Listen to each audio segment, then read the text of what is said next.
주거 계획을 단면 형식에 의한 분류로 보자면 제일 간단한 건 단층형 플랫 타입이죠. 한 개의 주거가 한 층에 있는 거, 일반적인 집이죠. 복층형 한 개의 주거가 2층 이상에 있는 형이고요. 영어로는 마이조넷, 듀플렉스 타입이라고도 하죠. 트리플렉스는 3층에 걸쳐서 있는 주택이고요. 스키플로어형은 건물 각층 바닥 높이를 한 층분 높이만큼 높이지 않고 반층씩 높이는 방식이고, 엘리베이터의 정지장수를 줄이고 공용 면적을 절약합니다. 엘리베이터에 내리면 한 층 올라가서 한 세대, 한 층 내려가서 한 세대, 뭐 이런 식으로 가는 거고, 요즘은 주차장도 이렇게 반층씩 계단을 타는 경우도 있습니다. 자, 그리고 동선 계획 나왔죠. 동선은 이렇게 평면적으로 움직이는 선을 이야기하는 거고요. 이렇게 들어와서 이렇게 방으로 가고 주방으로 가고 이렇게 지나가는 선을, 움직이는 선을 동선이라고 하고요. 공간 내에 사람이나 물품이 어떤 목적이나 작업을 위하여 움직이는 자취나 방향을 나타내는 선을 이야기합니다. 동선 3요소는 속도, 빈도, 하중인데요. 요즘 다른 말로 길이, 빈도, 교차성 이렇게 나오기도 해서 괄호 안에 구분을 해 놓았습니다. 일단 속도는 얼마나 빨리 가는가, 얼마나 바로 가는가, 최단 거리로 이동하는가에 대한 요소고요. 빈도는 얼마나 자주 왕래하는지, 그리고 자주 사용하는 공간은 짧게 계획합니다. 그리고 하중은 한 공간에 한꺼번에 많은 이런 인원이 모이는 그걸 수도 있고요. 움직임이 얼마나 교차하는가, 많이 모이기 때문에 이 부분에서 움직임이 좀 교차를 할 수가 있는 그런 정도를 보는 게 하중 또는 교차성에 대한 이야기입니다. 수평 동선 계획 시 고려사항입니다. 동선은 단순하고 명쾌하게 해야 되고요. 빈도가 높은 것은 짧게, 서로 다른 종류의 동선은 가능한 분리시킵니다. 서재와 아이 놀이방이 같이 있어버리면 작업에도 방해가 되기 때문에 분리를 좀 시키고요. 불필요한 교차는 피합니다. 일부러 교차해서 갈 필요는 없습니다. 공간의 연출에 의하여 바닥면에 고저차를 두게 되면 심리적 공간 분리가 되고요. 벽을 치지 않아도 이렇게 단차를 두면 이 공간과 이 공간이 다른 느낌으로 갈 수 있습니다. 동선을 무조건 짧게 한다고 좋은 계획은 아니고요. 우리 상업 공간 같은 경우에는 일부러 그 제품을 노출시키기 위해서 돌리고 돌리는 경우도 있죠.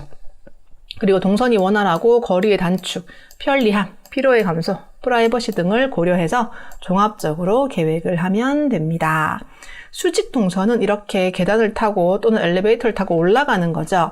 그때 고려하는 것, 수평 동선과는 상대적이고 각각의 층 사이 생활 공간의 연결과 이동을 위한 공간을 이야기를 하고 있습니다. 자, 그리고 고층 건물의 경우 원활한 수직 동선의 해결을 돼야 되는 것이 매우 중요합니다. 보통은 엘리베이터를 통해서 왔다 갔다 하게 되고요. 기본 형태는 계단이라고 볼 수 있죠. 계단을 계획할 때 주의사항은 이용하는 사람, 수, 연령, 육체 상태에 따른 사용상 안전상의 배려가 굉장히 중요합니다. 제일 생각을 많이 해야 되는 부분이 그 어르신들 계단 올라가기 어렵잖아요. 그런 경우에 난간을 잘 잡고 이동할 수 있도록, 사고 나지 않도록, 또 미끄러지지 않도록 주의해서 계단을 계획하시면 되겠습니다. 단위 공간 계획에서 평면 계획 시 고려해야 될 상황은 햇빛이 잘 들고 바람이 잘 들고 소음에 대한, 그리고 조망에 대한, 도로와의 관계 및 이웃에 대한 프라이버시를 보호하면서 평면 계획을 해주시면 되겠고요. 각각을 분리하여 독립성을 확보해 주시고, 배관은 가능한 모아서 가야지, 이렇게 수직적으로 봤을 때 위층에 배관이 여기서 나오는데 반대편으로 가버리면 꺾어서 가는 거리와 이 구배가 나와야 되기 때문에 같은 곳에 위치하게 되면 조금 더 합리적으로 보고 있습니다. 주거 공간, 이거 아까 나왔던 내용과 비슷한데 사회적 공간과 개인적 공간을 구분을 하게 되고요. 개인 공간은 잠자고 작업하는 공간, 그리고 같이 시끌벅적하게 있는 공간은 공동 공간으로 보고 있습니다. 단면과 인면, 기계, 위생 설비를 고려해서 진행을 하게 되고, 코어는 일반적으로 핵심적인 기능이 모여 있는 곳이고요. 동선과 설비가 집중된 부분이며, 고층 빌딩의 경우 수직 동선, 계단과 엘리베이터 이 부분을 모아서 코어라고 보고 있고요. 다시 말하면 일단 설비 같은 부분은 만약에 이렇게 입체적으로 봤을 때 공간이 이렇게 있으면은요, 층이 모두 다르지만 위층에 화장실이 여기 있으면 아래층도 여기에 있는 게 배관이 왔다 갔다 하지 않고 좋은 게 이 설비에 대한 코어고요. 구조는 여기 내력벽이 테두리를 타고 가고 있으면 아래쪽도 테두리를 타고 내력벽이 가는 것이 좀 더 합리적인 구조이고요. 그리고 계단 같은 경우에도 한 곳에 모아놔야지 한 층 올라갔다가 또 저기 갔다가 왔다 갔다 하게 되면 굉장히 비합리적인 그런 건데, 우리 뭐 상업 공간처럼 일부러 동선을 돌리는 경우엔 가능하지만 일반적인 주택에서는 같은 공간에 이렇게 계단실이 또는 엘리베이터가 모여 있는 것이 좋습니다. 자, 그리고 이제 각실별 계획을 좀 보자면, 거실은 가족 중심의 단란한 생활을 하는 공간이고 전체를 위한 융통성 있는 다목적 공간입니다. 융통성이 있다는 건 같이 TV도 봤다가 놀이도 했다가 같이 간식도 먹었다가 융통성 있게 공간의 목적을 바꿔가면서 쓸 수 있는 게 융통성이 있는 거고요. 융통성이 없는 건 주방에서 뭘 할 수 없잖아요. 음식만 할 수 있잖아요. 융통성이 없는 거라고 보면 되겠습니다. 일조와 전망이 좋은 남향이나 남동향, 남서향에 거실을 배치하면 좋습니다. 현관, 복도, 계단 등 출입과 직접 연결되면 좋습니다. 일부러 삥 돌아서 거실을 갈 필요는 없고요. 문 열면 바로 거실이 보이는 게 좀 합리적인 거죠. 거실의 규모는 가족 수, 가족 구성, 주택 규모에 따라 달라집니다. 침실은 취침 공간이고요. 방음 재료를 사용하여서 조용하게 만들어주고 독립성을 확보하고 유지할 수 있도록 해주시고요. 아동 침실은 항상 부모가 볼 수 있고 주간에는 놀이와 공부를 겸하도록 하고 밝게 구성을 하면 되겠습니다. 노인실은 바닥 높낮이가 없어야 되겠죠. 문제에 일부러 2층에 배치한다. 프라이버시 확보를 위해서 그건 틀린 거죠. 계단을 올라가야 되기 때문에 노인실은 1층이 적합하고요. 일조와 통풍이 양호한 조용한 장소가 좋습니다. 자, 부엌은 능률적인 작업이 되게 준비하고요. 물 틀고요. 조리하고요. 끓이고요. 내놓습니다. 보통 생각을 한번 했을 때 우리가 이렇게 싱크대가 있으면 먼저 국을 끓인다 했으면 배추를 꺼내서 준비를 하고요. 이 개수대에서 물을 틀어서 배추를 씻어요. 그리고 배추를 여기서 썰어줍니다.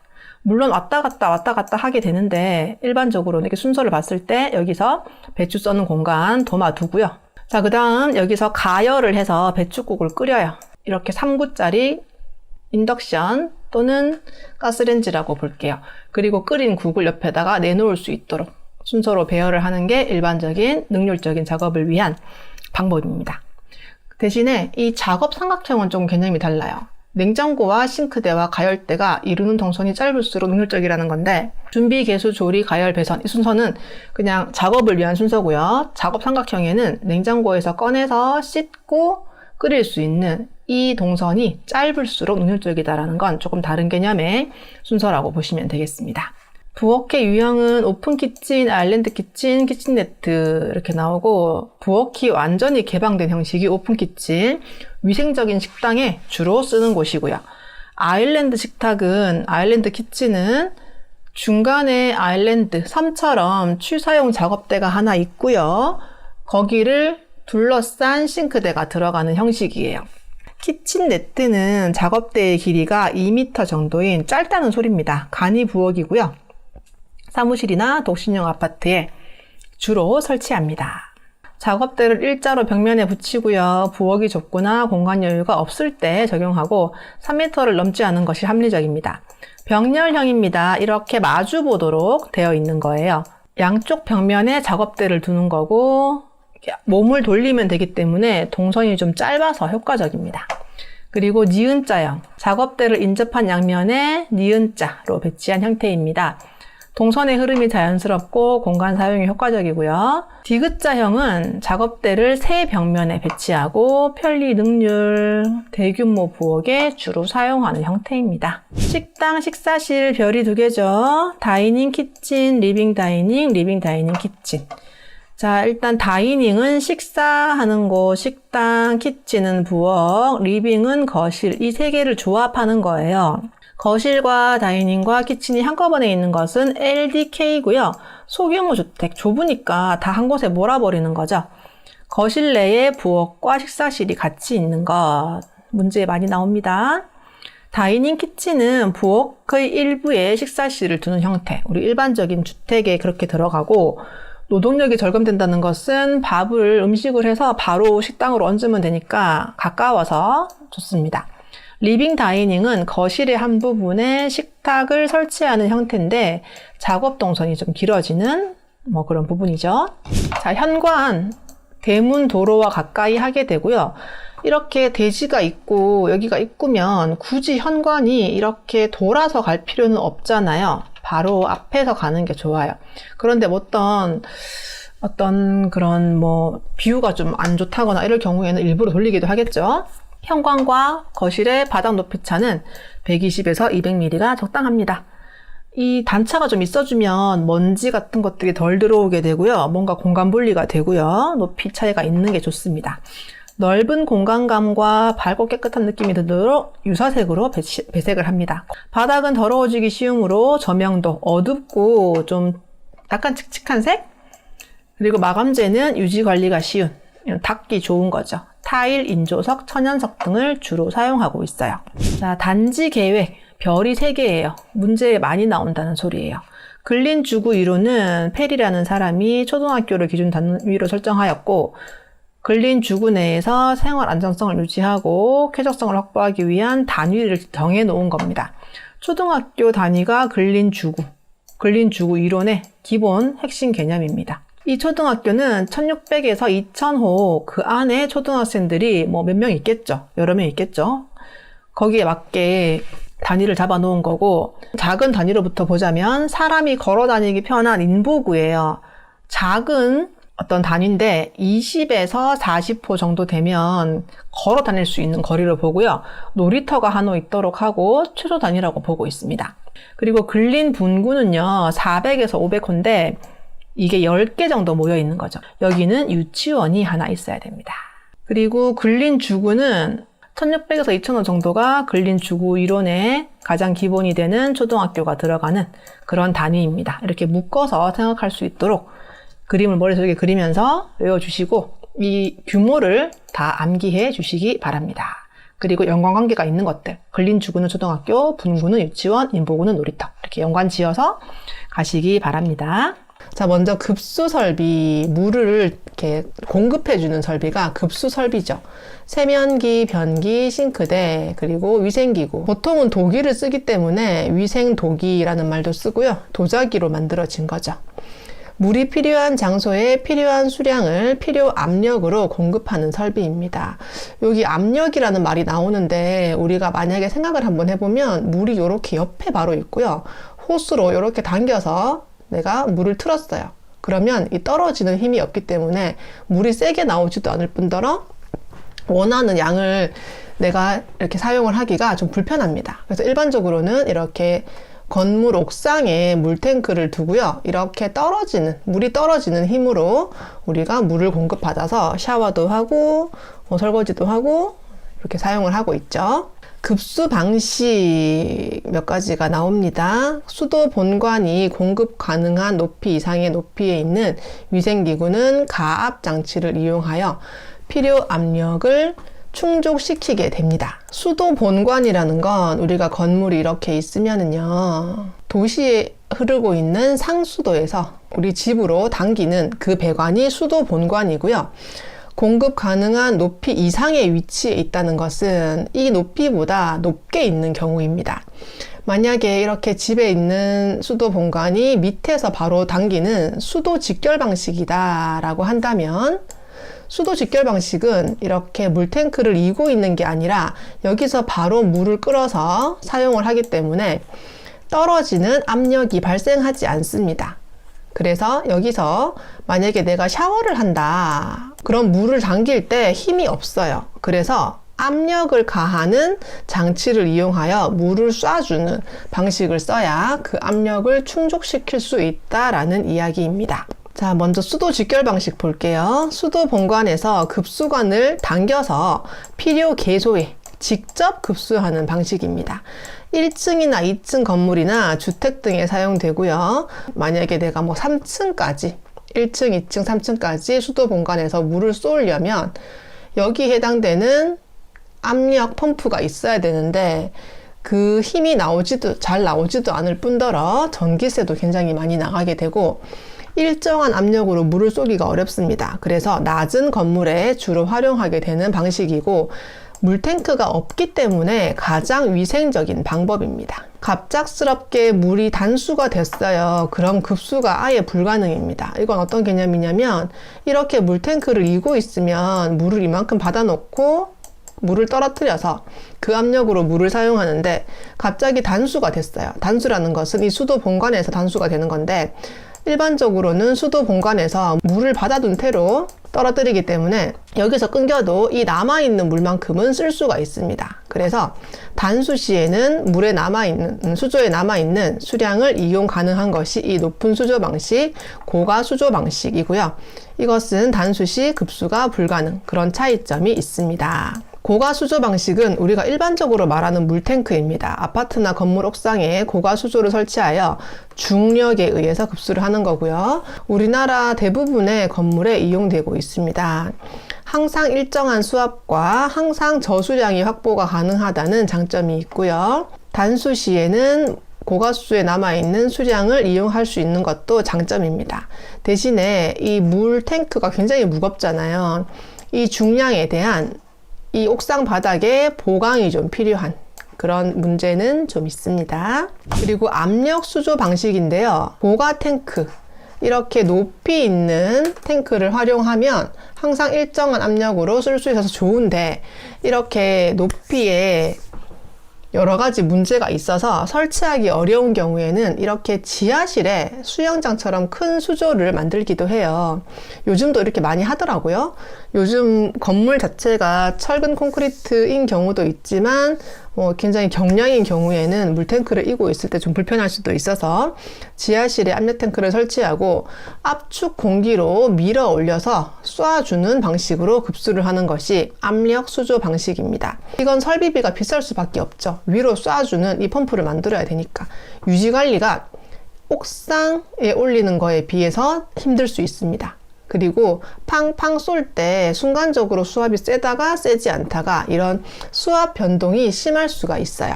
자, 그리고 탱크가 없는 부스터 방식은요, 이렇게 수도 본관으로 물이 들어와요. 그때 탱크에다가 이렇게 물을 저장을 하는 게 이 두 가지 방식인데 이거 없이, 탱크 없이 여기서 바로 쏘는 겁니다. 수도 본관에서 들어온 물을 저수조에 저장하고 급수 펌프만으로, 이게 탱크가 아니라 조그만 수조에 저장을 하게 되고 이걸 쏴서 급수하는 방식이 탱크가 없는 부스터 방식입니다.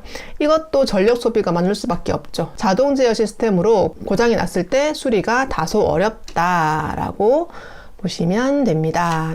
자, 아까 참고에 그 전 페이지에 보시면 참고에 수격작용이라는 말이 나와요. 워터 해머링인데 해머, 망치로 땅 때리는 거죠. 무엇이? 물이 망치처럼 땅 때리는 것이 수격작용입니다. 급수관 내에 유속, 흘러가는 속도의 급변, 갑자기 변하는 것에 의해 충격으로 소음 진동을 유발하는 현상이 수격작용이에요. 원인은 유속의 급정지입니다. 왜 정지를 하냐면 이런 배관을 만나는 거예요. 가로로 흘러가다가 세로 배관을 만나는 거죠. 그럴 때 급정지를 하게 되겠죠. 세게 흘러가는 물이. 그럼 여기에 꽝 부딪혀요. 충격 압력으로 발생을 하고요. 관경이 작고 유속이 빠를 때 주로 발생합니다. 밸브의 급조작으로 밸브로 갑자기 세게 빵 틀면 물이 빵 나와서 수압이 올라갈 때 이 벽을 땅 치는 현상이 발생을 해요. 방지하는 대책은요, 공기실을 설치하는 건데요. 그냥 흘러간다면 탕 치고 밑으로 빡 떨어지는데 이것을 위쪽에 이렇게 공기실을 만들게 되면 압력을 좀 뺄 수 있어서 분산할 수 있어서 더 유리합니다. 그리고 관경을 좀 굵게 하면 워터 해머링, 땅 때리는 현상이 덜하다고 하고요. 물을 천천히 틀면 됩니다. 밸브 조작을 서서히 할 것. 이렇게 되면 이 워터 해머링을 조금 줄일 수 있는 방법이다 라고 보시면 됩니다. 자, 급수 관경을 볼 건데요. 우리 세면기는 15mm, 대변기는 25mm, 욕조는 20mm, 비데는 15mm인데요. 이 대변기가 어떤 대변기냐면 플러시 밸브 방식이잖아요. 우리 일반적으로 이렇게 변기가 있으면 위에 이렇게 탱크 이고 있는 거 아시죠? 여기 버튼을 딱 누르면 여기에 있는 물이 떨어지면서 씻어내리는 것. 이것은 탱크 방식입니다. 요즘 이게 이렇게 투피스가 기본 방식인데, 투피스라는 건 변기 따로, 물탱크 따로, 이게 투피스 방식인데, 요즘 이게 이렇게 원피스 방식으로도 많이 나오더라고요. 굉장히 작은 걸로 해서 물을 좀 작게 담아 놓고 여기서 속도를 좀 높일 수 있는 어떤 기구를 넣어서 하는 방식, 뭐 다 이런 방식인데, 여기서 말하고 있는 거 뭐냐면, 우리 공공 화장실 가면 이렇게 생긴 거 있죠. 이렇게 밸브 뽕 눌러서 씻어내리는 거. 이게 플러시 밸브예요. 세정 밸브라고 합니다. 이걸 누르면 물을 가둬놓고 내리는 게 아니라 수도에서 물을 세게 틀어서 씻어내리는 거예요. 언제 좋냐면, 우리 뭐 공항이나 아니면 되게 사람들이 많이 왔다 갔다 하는 곳, 그런 곳은 우리 가정처럼 물탱크에 물을 받을 시간이 없어요. 그래서 바로 수도에서 물을 틀어야 될 때 많이 쓰는 것이 이 플러시 밸브, 다른 말로 세정 밸브입니다. 자, 급탕 설비는 온수, 따뜻한 물을, 뜨거운 물을 트는 거입니다. 개별식 급탕 방법은 급탕 개소가 적을 경우 설비비가 저렴하게 할 수 있고요. 순간 온수기 많이 쓰고 있습니다. 가스 또는 전기를 여론으로 하여 물 용량을 알아서 감지하는 전자식이 널리 사용되고 있습니다. 저탕식 탕비기는 항상 일정량의 온수를 저장해 놓고 학교나 기숙사 등에 한꺼번에 많은 물을 틀겠죠. 학생들이 한꺼번에 샤워를 하고 한꺼번에 어떤 물을 쓰고 이럴 때 좀 필요한 것이 저탕형 탕비기. 기수혼합식은 공기, 물입니다. 병원이나 공장 등 증기를 여론으로 하는 경우 증기를 직접 물속에 불어넣어 증기는 굉장히 뜨거워요. 그래서 물을 순간적으로 가열하는 방식이 기수혼합 방식입니다.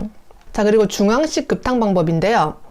중앙기계실에서 가열된 온수를 배관을 통하여 각 사용소에 공급하는 방식입니다.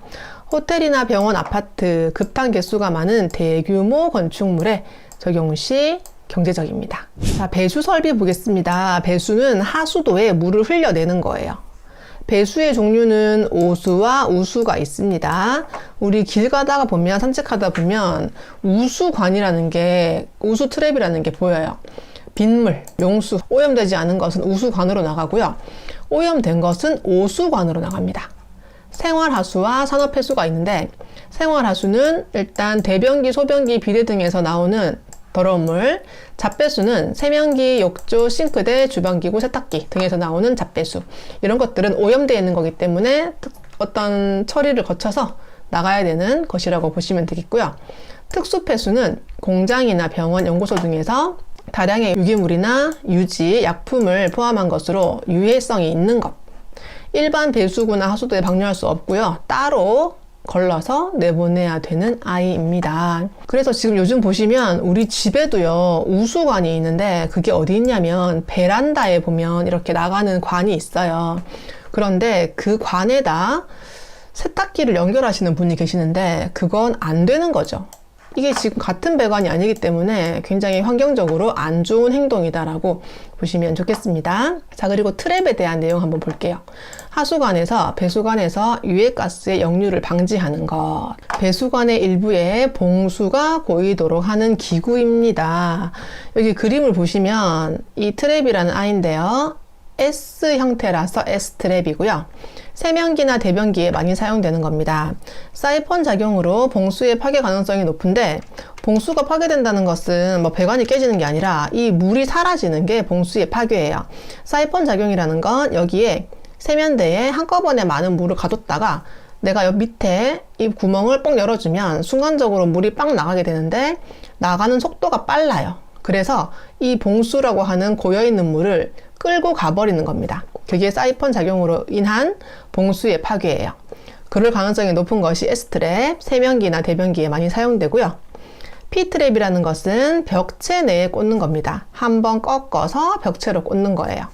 이렇게 더러운 물들이 모이는 곳에서 가스가 발생하는데 이게 역류해서 올라오는 것을 막아주는 역할을 하고 있습니다.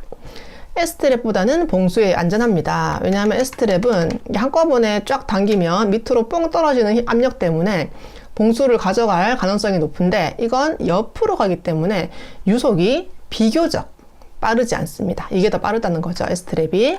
유유트랩은 가로 배관에 설치하여 유속을 저해하는 거고요. 하수가스의 역류를 방지합니다. 이건 어떤 거냐면 세면기에서 나온 하수와 변기에서 나온 하수와 뭐 이런 것들을 싹 다 모아서 하수도로 나갈 때 한 번 더 꺾어주는 이런 역할이에요.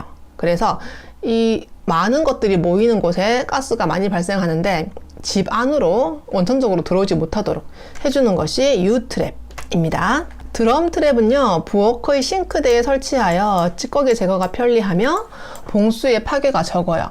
싱크대에서 음식물 찌꺼기 되게 많이 나오잖아요. 여기 쏙 들어가면 찌꺼기가 이렇게 쌓입니다.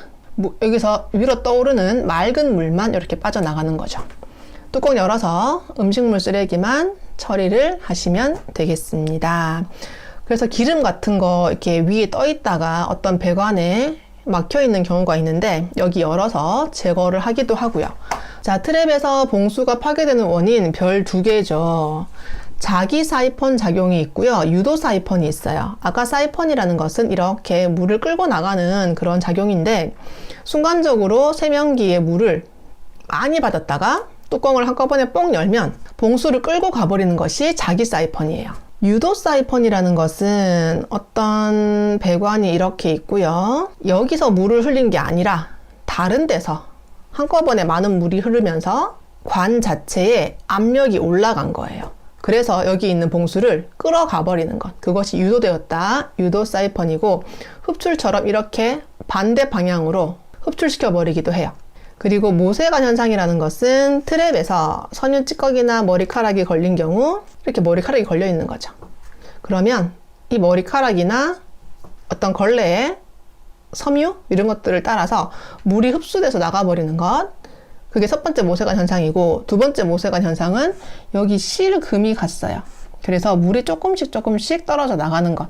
이게 모세관 현상입니다. 그리고 증발은 오랫동안 위생기구 사용 안 했어요. 그래서 여기 있는 봉수가 그냥 말라버리는 거예요. 자, 그리고 베일 트랩이라는 게 있는데 욕실 바닥에 설치하여 찌꺼기의 관내 유입을 방지해요. 머리카락이 이렇게 걸려 있는 거예요. 이 관으로 들어가지 않고 이렇게 미리 막아주는 거죠. 이렇게 종 모양처럼 생겼다고 해서 베일 트랩이라고 부르고 키워드는 욕실 바닥에 쓰는 것입니다. 그리스 트랩. 그리스는 나라 이름 아니고 기름기가 많은 식당 등에 설치하게 되고요. 여기 막 삼겹살 식당에서 물을 막 같이 부었어요. 거기에 기름이 섞여 있는 거예요.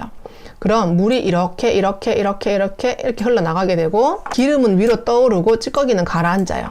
그래서 뚜껑 열어서 기름 걷어내고 찌꺼기 빼내고 이런 작업을 해주면 되는 것이 그리스 트랩입니다. 기름기가 많은 식당이 키워드입니다. 자, 위생기구 보겠습니다. 자, 세면기는 세면 얼굴 씻거나 손 씻기를 위해 높이 750mm 정도의 설치. 요 치수를 한 번씩 물어보더라고요. 로우 탱크, 낮은 탱크예요. 물 탱크가 낮게 설치돼요. 뭐 어디에 비해 낮으냐면 이렇게 식당 같은 데 가면 높은 탱크를 이고 당기는 방식이 있습니다. 요즘은 잘 보이지 않더라고요. 일반 가정에 주로 쓰이고요. 하이탱크식에 비해 소음은 적은 편이에요. 여기에 물탱크를 이고 있다가 씻어내리고 씻어내리는 방식. 하이탱크식은 물탱크가 높이 있어 물이 떨어지는 압력으로 씻어내리는 방식. 플러시 밸브는 세정 밸브라고 했죠. 아까 관경 25mm 외우자고 했습니다. 다중 이용시설 등 한꺼번에 몰리는 경우에 유리하고요. 급수관에서 핸들을 누르면 일정량의 물이 방출되어 변기를 세정하는 방식입니다. 자, 통기관이라고 하는 건 관내 압력을 조절하고 봉수도 보호하고 배수의 흐름을 원활하게 하기 위해 설치하는 건데 우리 한번 생각을 해보면요. 병에서 물을 한꺼번에 이렇게 부을 때 이렇게 붓는 거 하고요.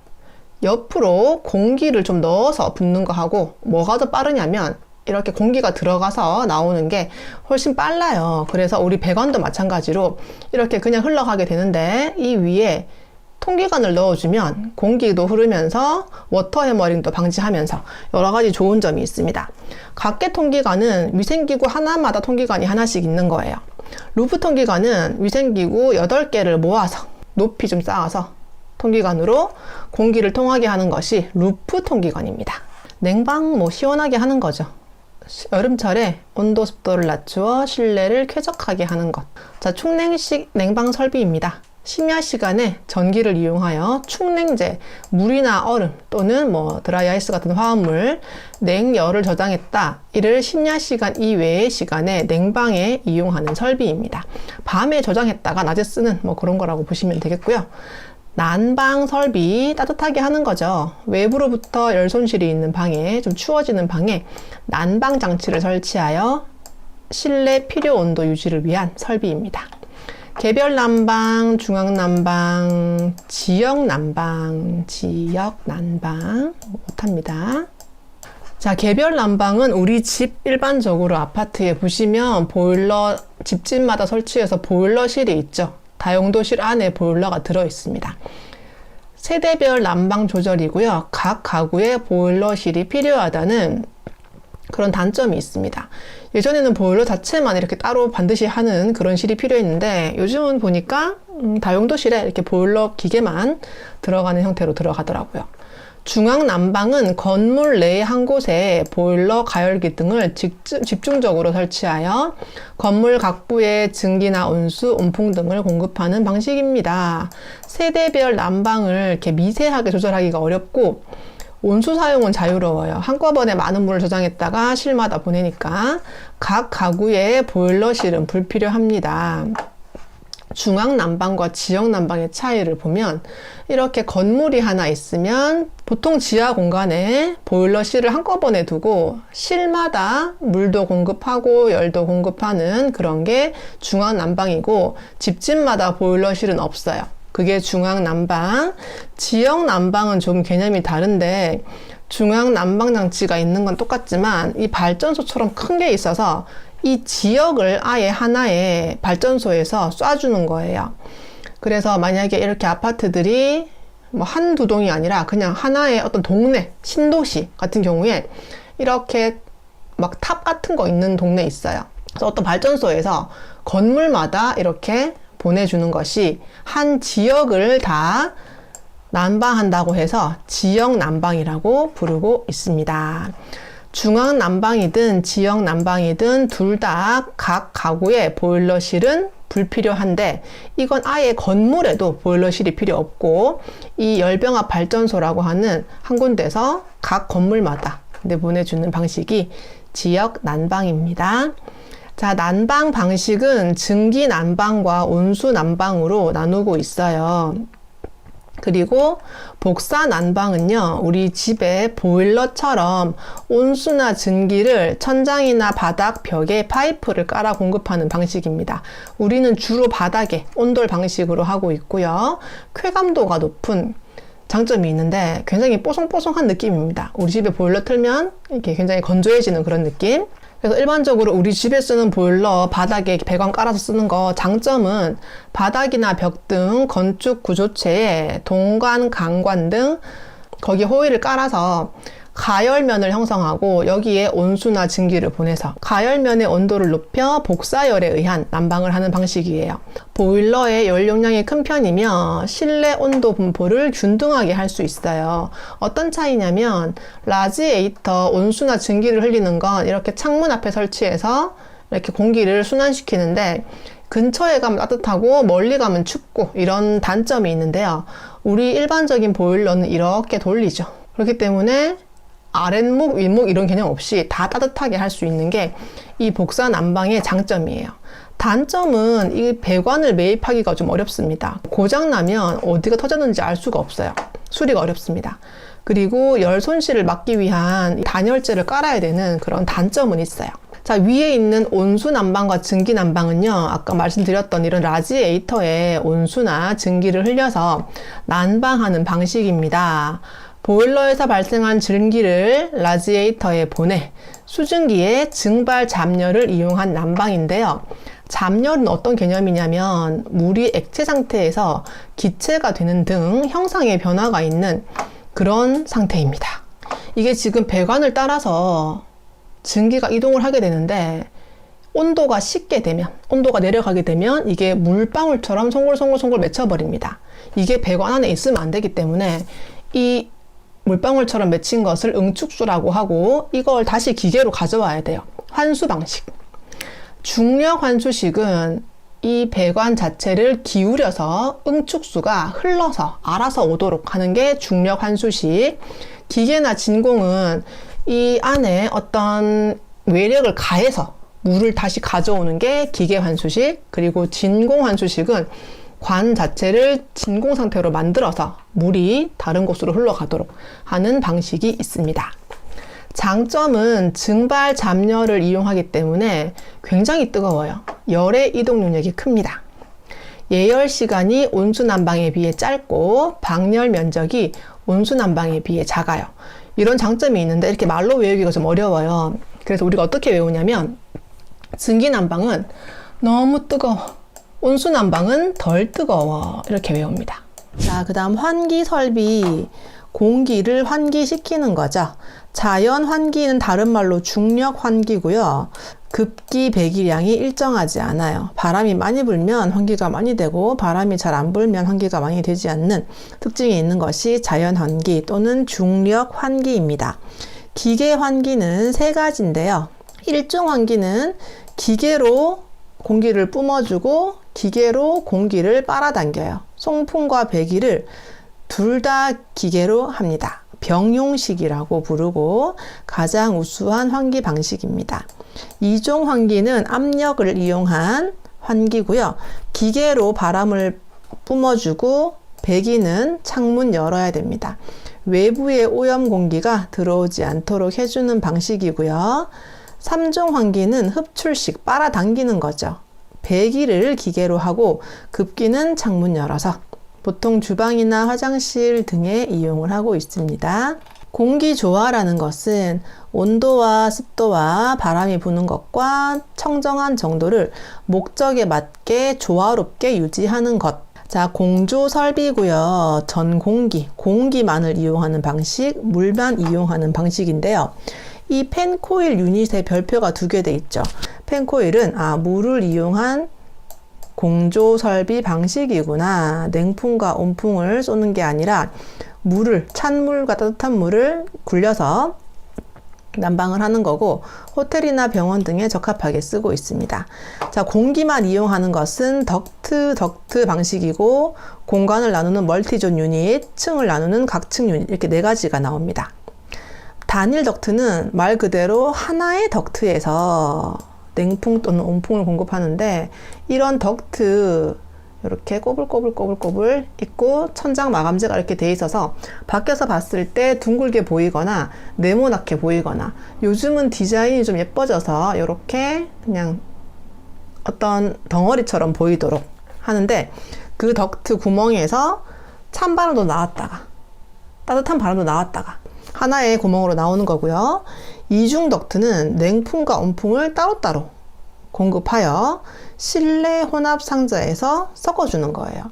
이건 지금 배관이 하나인데 이중 덕트는 이런 덕트가 물론 나오는 구멍은 하나지만 이 안쪽에 혼합 상자가 있고 이 상자를 향해서 냉풍과 온풍을 쏴서 온도를 맞추는 방식입니다.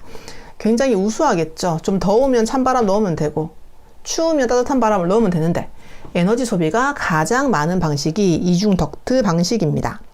그리고 멀티존 유닛은 어떤 존을 나누는 거예요. 예를 들어서 어떤 한 층에 이 부분은 뭐 카페, 이 부분은 뭐 다른 용도 이렇게 두 가지 존이 있을 때 냉풍과 온풍을 미리 혼합해서 뿜어주는 방식입니다.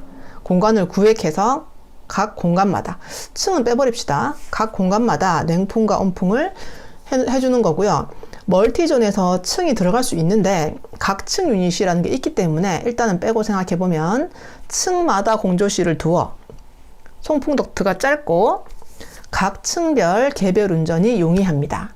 백화점 같은 경우에 생각을 한번 해보면 지하에 식품 매장이 있고요. 그 위에 뭐 어떤 스포츠 의류 매장이 있다라고 그냥 생각을 한번 해봤어요. 그러면 식품 매장은 조금 더 시원하게 하고 그 의류를 판매하는 매장은 무조건적으로 막 차게는 할 필요 없으니까 두 개의 온도를 다르게 하는 거고요. 층마다 공조실이 있어서 여기서 바로바로 쏘는 방식이라 덕트 길이가 좀 짧게도 가능한 그런 부분이라고 이야기하고 있습니다. 조명, 직접 조명과 간접 조명의 장단점을 설명하는 그런 문제가 나오고 있습니다. 일단 직접 조명은 천장에 이렇게 등을 매달아서 직접 바닥을 향해 쏘는 그런 조명이고요. 간접 조명은 이렇게 벽이나 천장을 한번 막아서 그 안에 조명 기구를 숨겨놓고 벽이나 천장에 반사를 시켜서 우리 눈에 들어오는 방식이 간접 조명입니다. 직접 조명은 조명률이 높아요. 이건 어떤 개념이냐면 여기서 만약에 어떤 조명을 쏘게 되면 그 조명 자체가 모두 바닥을 비추기 때문에 조명률이 높고요. 간접 조명은 반사되어 오기 때문에 이 반사되는 벽에 먼지 같은 게 쌓이게 되면 조명률이 낮아질 수 있는 특징이 있습니다. 먼지가 쌓여도 감광이 적은 이유는 반사되어 오는 것이 아니라 바로 오는 것이기 때문에 먼지에 의한 감광은 적고요. 설비비가 일반적으로 저렴합니다. 이렇게 벽을 따로 만들어서 할 필요가 없기 때문에 일반적으로 저렴하고요. 집중적으로 밝게 할 때 유리합니다. 직접 조명의 단점은 눈부심이 강하게 일어나고요. 강한 그림자가 생길 수 있어요. 밝고 어두움의 차이가 큰 특징이 있죠. 간접 조명은 균일한 조도, 부드러운 빛, 눈의 피로가 적어요. 그렇게 많이 밝지 않아서 그렇습니다. 대신에 조명 효율은 나쁩니다. 먼지에 의한 감광의 우려가 있습니다. 반사되어 나와야 되는데 여기 때가 타거나 먼지가 쌓여버리면 반사가 덜 될 수 있고요. 벽이나 천장면의 반사도에 영향을 많이 받습니다. 보통은 흰색 벽으로 깨끗하게 하면 반사가 잘 되어 나오게 됩니다. 자, 건축화 조명입니다. 조명이 건축물의 일부처럼 보이는 거예요. 광천장 조명은 천장 전체가 조명처럼 보이는 거고요. 반투명 플라스틱판이나 유리로 천장을 만들고 그 안쪽에 광원을 숨겨서 마치 천장에서 빛이 나오는 것처럼 만들어 주는 거예요. 우리 광천장 조명도 보시면 벽에다가 이렇게 숨겨서 하는 경우도 있어요. 지금 여기는 천장만 설명하고 있는데 벽 전체를 반투명 패널로 해서 마치 벽에서 햇빛이 들어오는 것처럼 경우가 있고요. 일반적으로는 이런 광천장 조명을 또 많이 활용하고 있습니다. 카페나 갤러리 아니면 병원 같은 데 가셔도 천장 전체에서 빛이 나오는 것처럼 그 안쪽에 조명이 숨어 있는 형태. 이것이 광천장 조명이고요. 코브 조명은 천장에 턱을 만들고요. 코니스 조명은 벽과 천장 코너에 이렇게 턱을 만드는 거예요. 천장에 턱을 만들고 턱을 따라 광원을 숨겨서 천장면에 반사시키는 간접 조명이고요. 이것은 벽면에 빛이 반사되는 간접 조명입니다. 코너에 만든 것은 코니스, 천장에 턱을 만든 것은 코브. 두 개를 좀 구분해서 보셔야 문제를 풀 수 있어요. 그림에서 한번 보겠습니다. 이렇게 코너에 만든 건 코니스 조명이고요. 코브 조명은 이렇게 천장면에 우물 천장을 만들어서 조명을 숨겨두는 것이 코브 조명입니다. 우리 아파트 거실에 보면 주로 많이 들어가고 있는 방식이 이 코브 조명 방식입니다. 다운라이트는 광원을 천장의 구멍 속에 배치하여 조명이 다운, 아래쪽을 향하도록 한 조명이에요. 매장이나 아니면 집에도요, 이렇게 동글동글 구멍 뚫어서 밑으로 쏴주는 방식이 다운라이트입니다. 루버 조명은 광원 아래 루버를 설치하여 광원은 숨겨주고 루버 사이로 빛이 나오도록 해주는 조명입니다. 루버라고 하는 것은 목재나 어떤 마감재를 이렇게 일정 간격으로 배치해 두는 이 부분을 루버라고 하고요. 이 안쪽에 조명이 숨어 있어서 마치 이 사이에서 빛이 나오는 것처럼 보이는 것이 루버 조명입니다. 밸런스 조명은 벽면 중간에 광원을 배치하고 상하로 밸런스 있게, 균형 있게 빛을 분산시키는 간접 조명이에요. 이렇게 벽면 중간에 벽을 하나 만들고 조명을 양쪽으로 만들어서 상하로 균형감 있게 빛을 주는 것이 밸런스 조명입니다.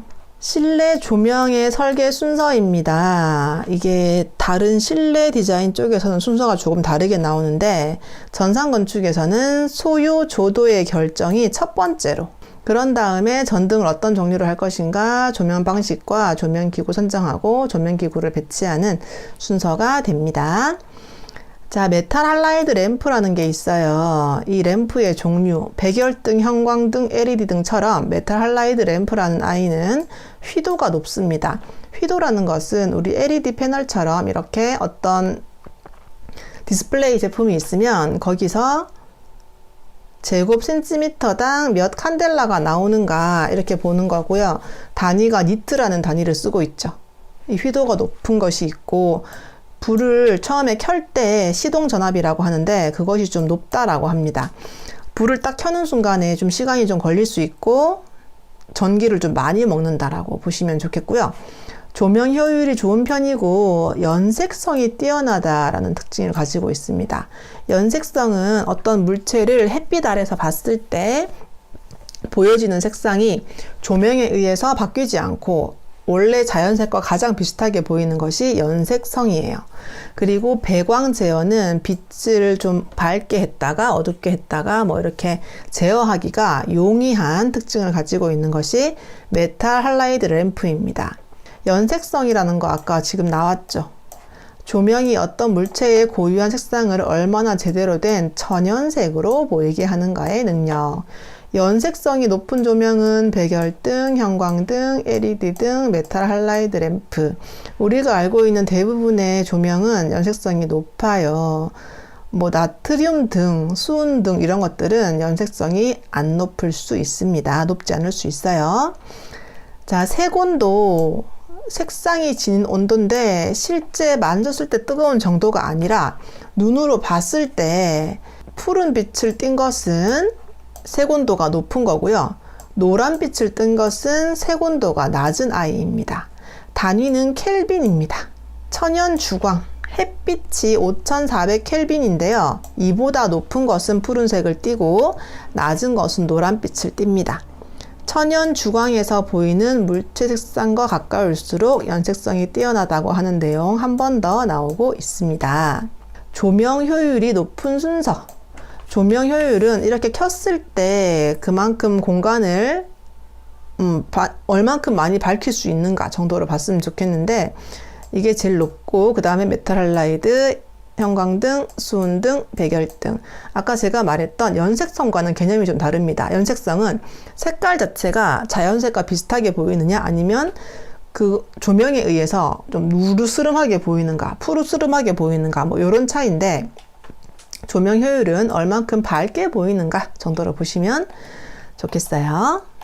자, 배전 및 배선 설비입니다. 전기를 분배하고 전기선을 배선하는 그런 설비에 대한 거고요. 전기는 워낙에 이런 전문 분야죠. 그러다 보니 우리는 그냥 우리 집에 들어오는 어떤 큰 전선의 개념만 알고 있도록 할게요.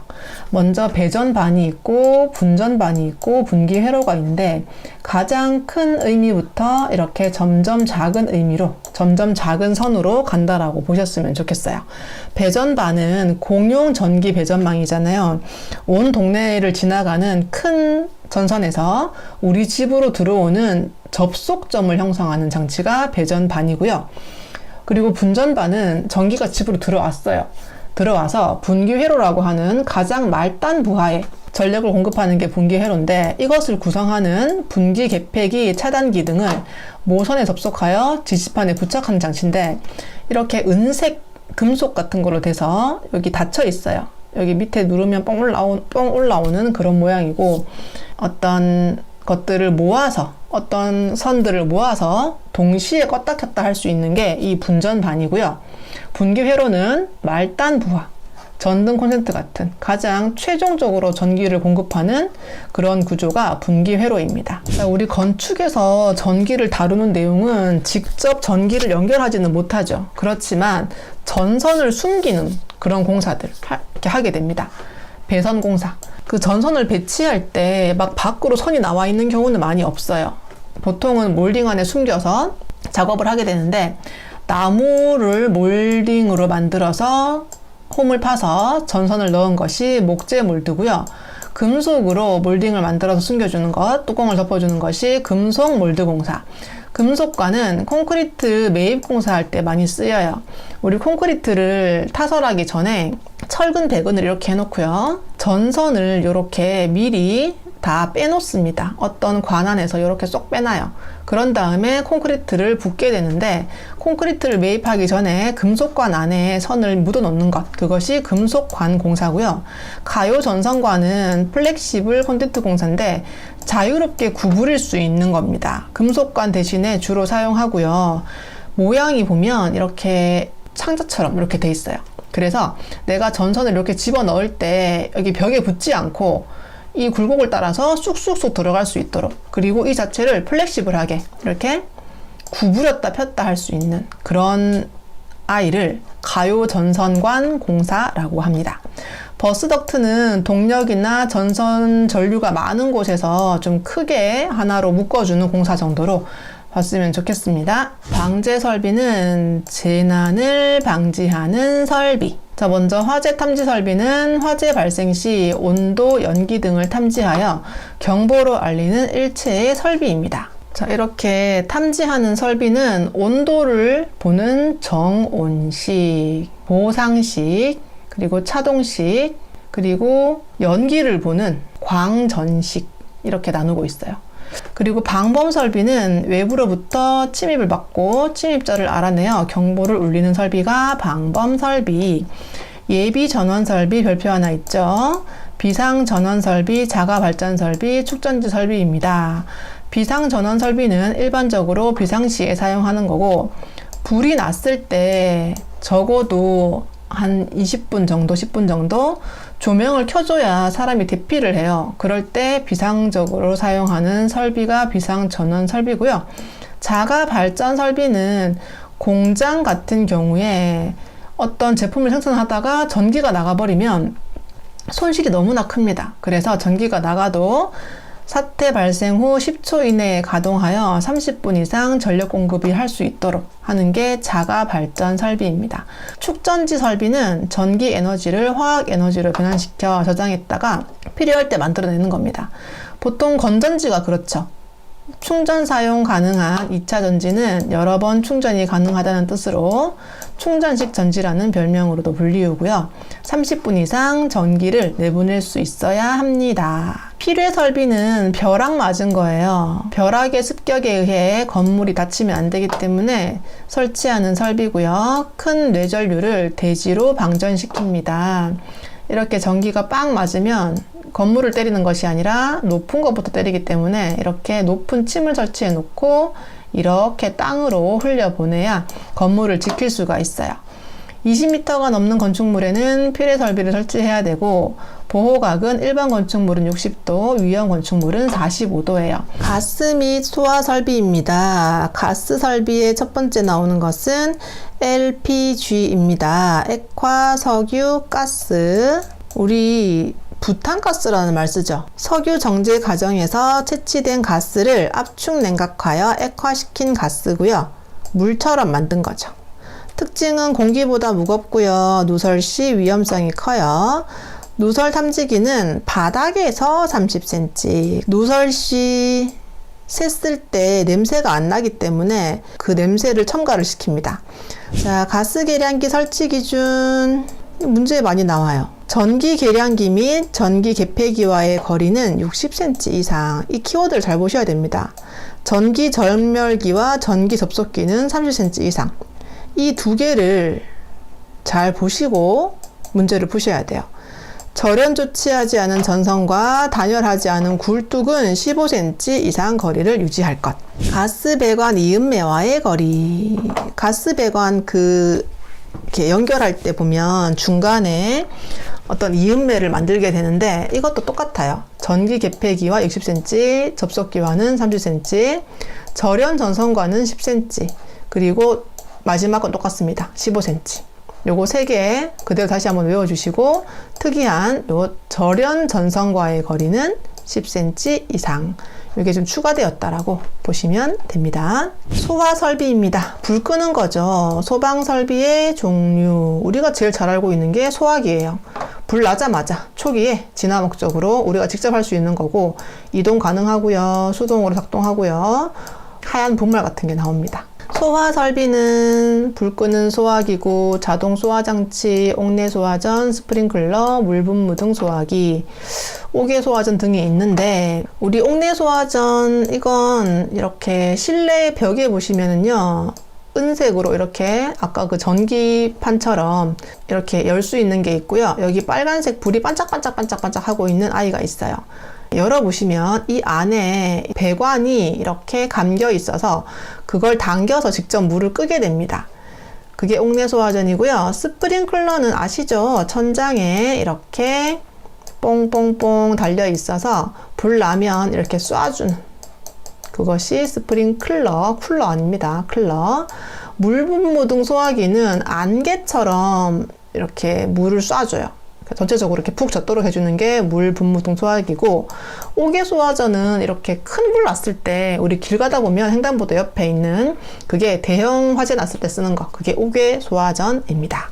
자, 경보 설비 있고요. 피난 구조 설비, 소화 용수 설비, 소화 활동 설비가 있는데, 이걸 이렇게 해놓은 이유는 문제 어떻게 나오냐면, 소화 설비에 속하지 않는 것은 1번 옥내 소화전, 2번 스프링클러, 3번 물분무 등, 4번 연결 송수관 이렇게 나옵니다.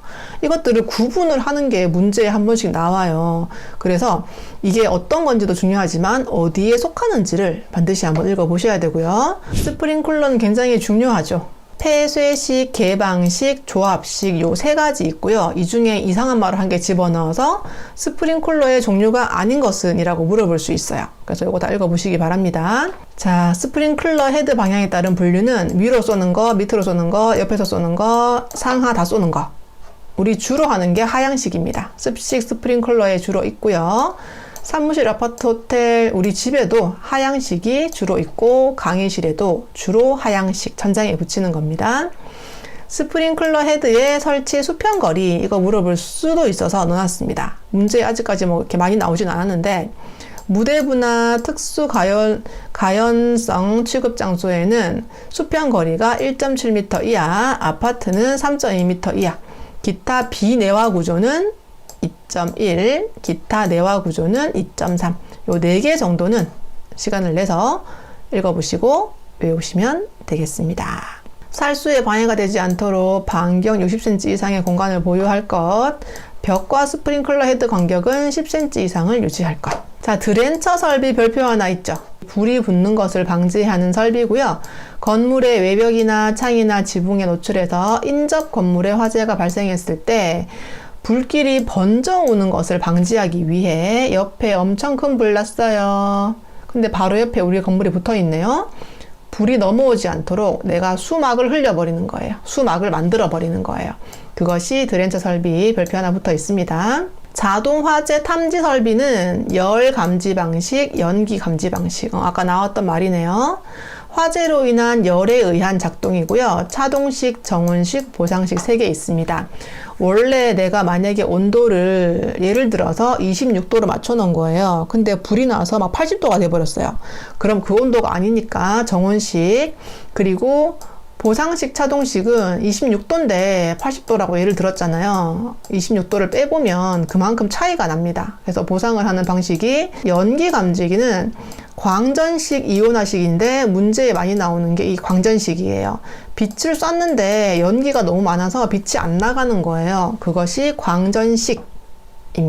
자, 정보 및 승강 설비. 요 최근에 승강 설비가 문제에 좀 나오는 바람에 조금 내용을 봐야 되고요. 정보 설비는 전화 같은 거 왔을 때 내선 전화 이런 것들을 하는 게 구내 교환 설비고요.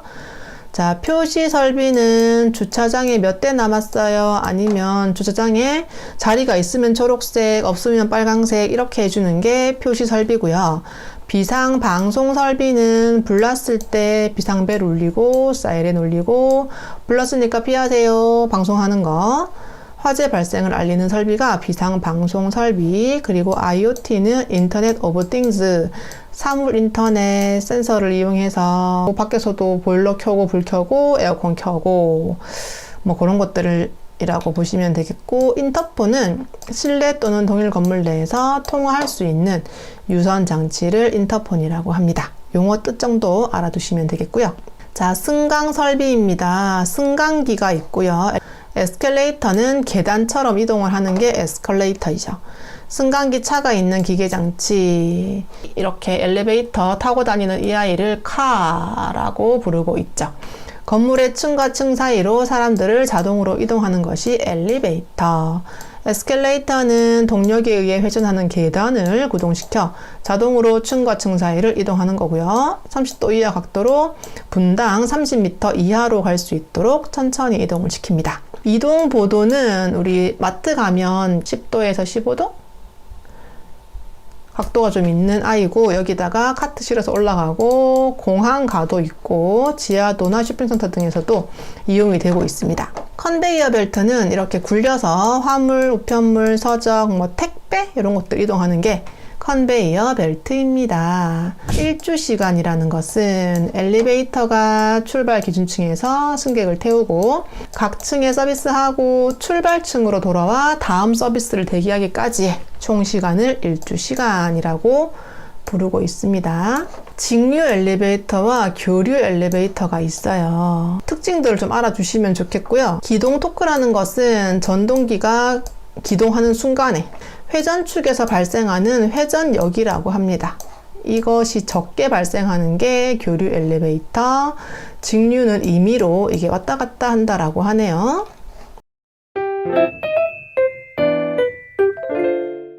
첫 번째 문제는 포졸란을 사용한 콘크리트의 특징 중 옳지 않은 것은, 포졸란은 화산재의 일종, 그런 광물질, 굉장히 입자가 미세한 그런 아이입니다. 플라이시랑 좀 비슷한 개념을 가질 수 있고요. 첫 번째, 수밀성이 높아진다. 이것으로 시공을 하고 나면 물이 들어오는 것을 좀 막아줘요. 왜냐면 이게 천천히 굳거든요. 천천히 굳으면 크랙이 줄어든다 라고 알고 계시죠? 그래서 천천히 굳기 때문에 초기 강도 또는 조기 강도는 낮아지고요. 수화 발열량이 적기 때문에 천천히 굳게 되고 조기 강도가 낮고 크랙은 내려가고, 이렇게 순서를 보시면 되겠습니다. 결과적으로는 수밀성이 높아지는 그런 결과를 얻을 수가 있고요.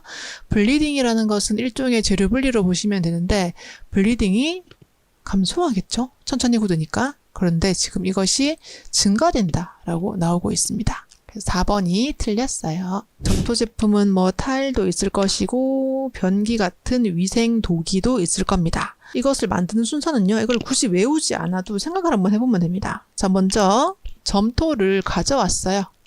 불순물 같은 것들을 빼내고 이렇게 분류를 하는 그런 원토를 처리를 해야 됩니다.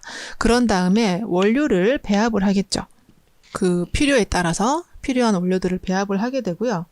그런 다음에 반죽을 하게 됩니다. 물 같은 걸 섞어서 비율을 맞춰가지고 반죽을 하게 되고요. 그런 다음에 모양을 잡아줍니다. 반죽을 잘해서 모양을 잡아주면 되겠고요. 그런 다음에 한번 살짝 말립니다. 너무 촉촉하면 바로 구울 때 잘 갈라지기 때문에 한번 말린 다음에 가마에 넣고 구워주는 순서로 진행을 하시면 되겠어요. 이것은 한번 천천히 읽어보시면 답이 나오는 그런 문제였습니다. 4번, 다음 합금의 구성 요소로 옳지 않은 것은 구리와 아연을 섞으면 황동, 구리와 주석을 섞으면 청동. 이 두 가지는 가장 기본적으로 가지고 있는 거예요. 우리가 이걸 외울 때 여기에 모자 씌우면 좀 더 외우기가 편하다라고 설명을 한번 드린 적이 있습니다.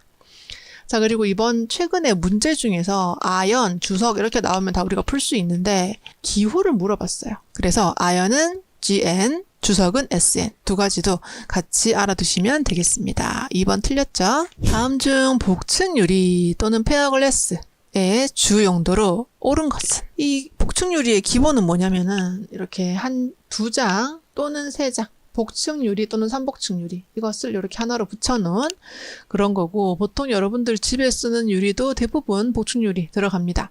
이 안에 진공층을 가두어 두어서 아르곤 가스 같은 게 들어가서 방음이나 밖에 되게 춥고 안에 되게 더울 때 결로가 생기는 것도 방지를 해줘요.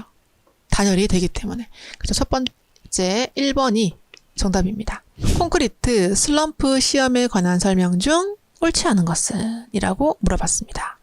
슬럼프 테스트는 기본적으로는 이거죠. 슬럼프 콘, 여기에 굳지 않은 콘크리트를 부어요. 그런 다음에 바로 들어 올렸을 때 얼만큼 푹 꺼지는가를 보는 그런 시험이죠.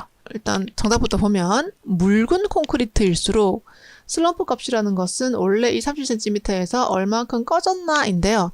묽다면 이게 이렇게 퍼져버리잖아요. 그럼 이 값이 더 커집니다. 슬럼프 값은 크다라고 봐야 되는데 지금 작다라고 반대로 설명을 하고 있고요. 컨시스턴시는 굳지 않는 콘크리트의 물기, 얼만큼 뻑뻑한가 또는 묽은가 이것을 보는 방법이고요. 콘크리트 슬럼프 콘에 3회에 나누어 규정된 방법으로 다져서 채워 넣은 다음에 바로 들어 올립니다. 콘크리트가 일정한 모양으로 변형하지 않았을 때는 슬럼프 시험을 적용할 수 없다. 이게 너무 뻑뻑할 때는 한쪽은 높이 남고 한쪽은 적게 남았어요. 이럴 때는 값을 정확히 따질 수 없기 때문에 다시 하면 됩니다. 정답은 3번 되겠습니다. 열 경화성 수지에 해당되는 것을 물어봤는데 반대말은 열 가소성, 대표적으로 비닐, 그리고 아크릴 이렇게 들어가는데 폴리에틸렌이 이 가소성에 들어가고요.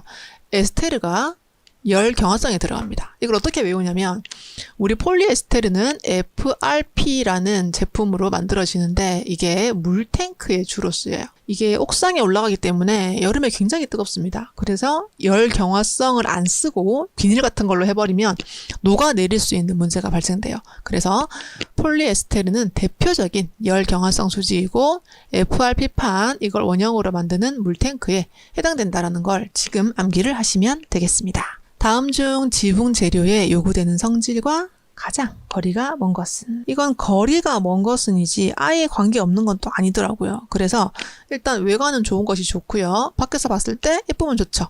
그리고 부드러워서 가공이 용이하다. 이거는 뭐 제가 봐서 틀린 말 같진 않은데 좀 거리가 멀어요.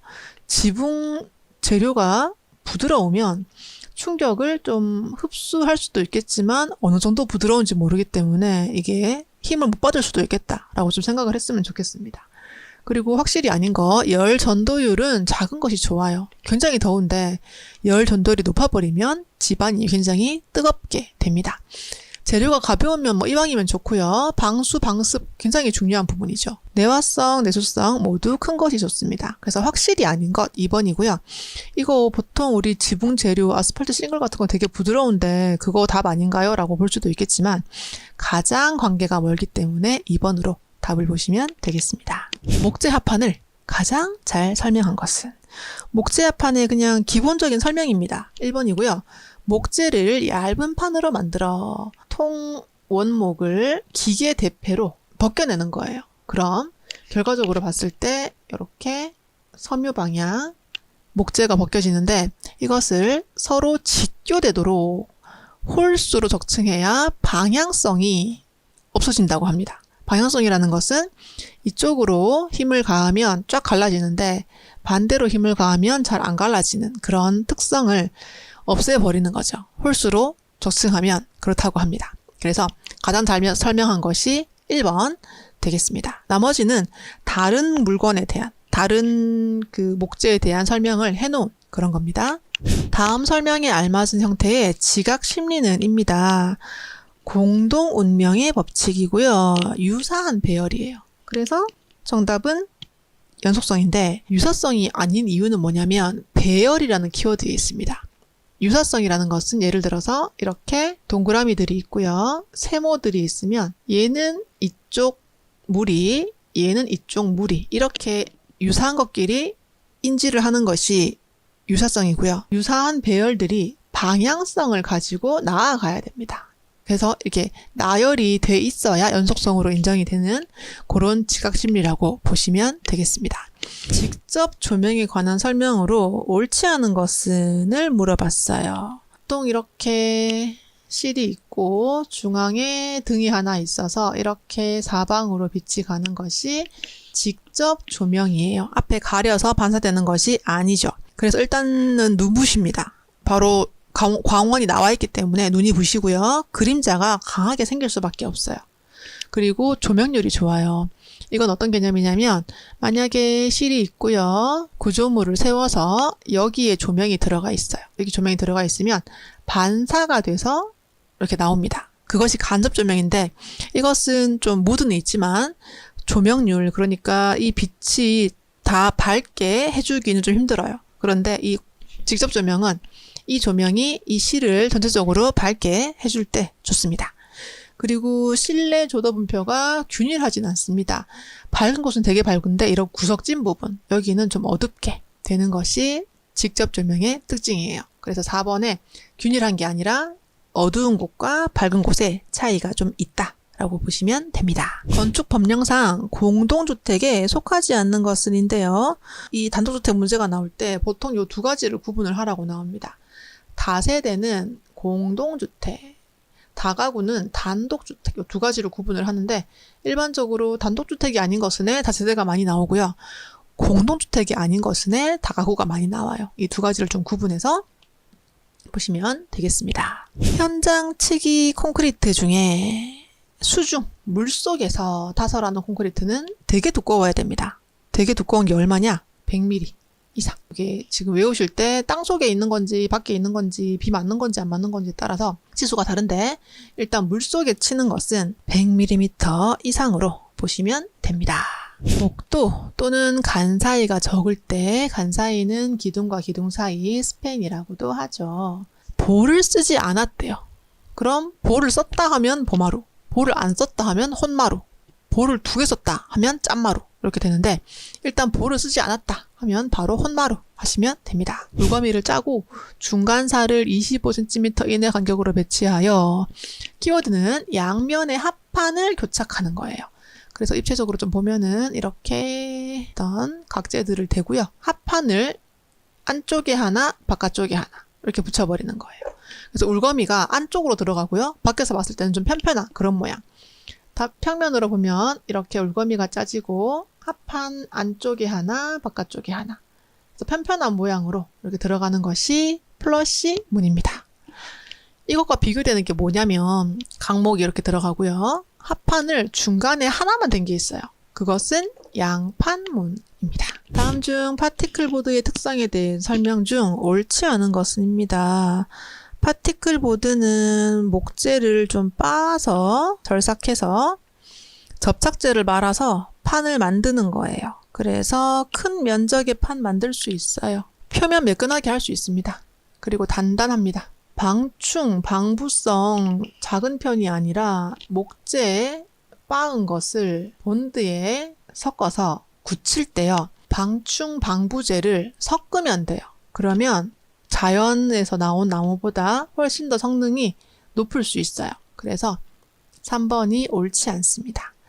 못이나 나사못 등의 지지력은 목재랑 거의 같다라고 보시면 됩니다. 온수난방과 비교한 증기난방의 특징으로 옳지 않은 것은 일단 이거 외우실 때 증기난방 너무 뜨거워, 온수난방은 좀 덜 뜨거워 머릿속에 가지고 계시고요. 그리고 증기난방은 좀 꿉꿉하고요. 온수난방은 비교적 좀 뽀송하다라고 봅니다.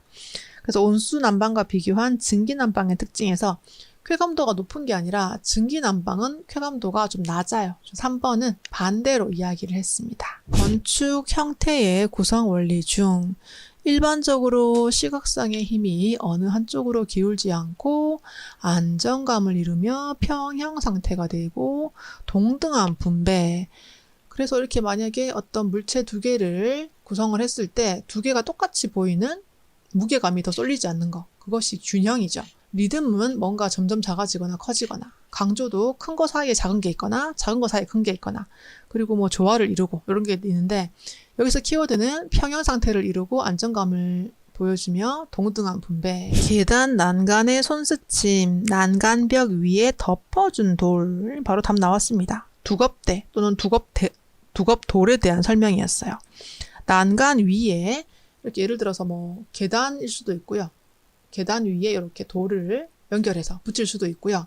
또는 수평 난간 위에 이렇게 대준 돌. 이것도 두겁대 또는 두겁돌이라고 보시면 됩니다. 모임 지붕이라는 게 있죠. 이렇게 안으로 모여서 좀 소규모 주택에 많이 쓰이는 게 모임 지붕이고요. 박공 지붕은 이렇게 이 옆면이 세워져 있는 편편한 그런 형태입니다. 이 모임 지붕 일부에 모이다가 갑자기 박공이 나온대요. 이런 것은 합각 지붕이고요. 좀 대규모 사찰이나 궁궐 이런데 많이 쓰는 형태입니다. 굉장히 화려하고요. 격식이 높고요. 대규모 건물에 많이 쓰이는 한식 지붕 구조. 이것은 합각 지붕 되겠습니다. 엘리베이터 카, 이렇게 승강기 이 부분을 카라고 하고요. 최상층, 최하층을 지나치지 않도록 감속 제어를 해주는 장치입니다. 이 최근에 엘리베이터 문제가 되게 많이 나왔대요. 그래서 제가 한번 체크를 한번 해보려고 하는데, 일단 리미트 스위치는 어떤 것을 한정시키는 거죠. 최상층, 최하층 여기를 한정시켜서 지나치지 않도록 해주는 게 리미트 스위치. 이것과 비슷한 게 뭐냐면 완충기입니다.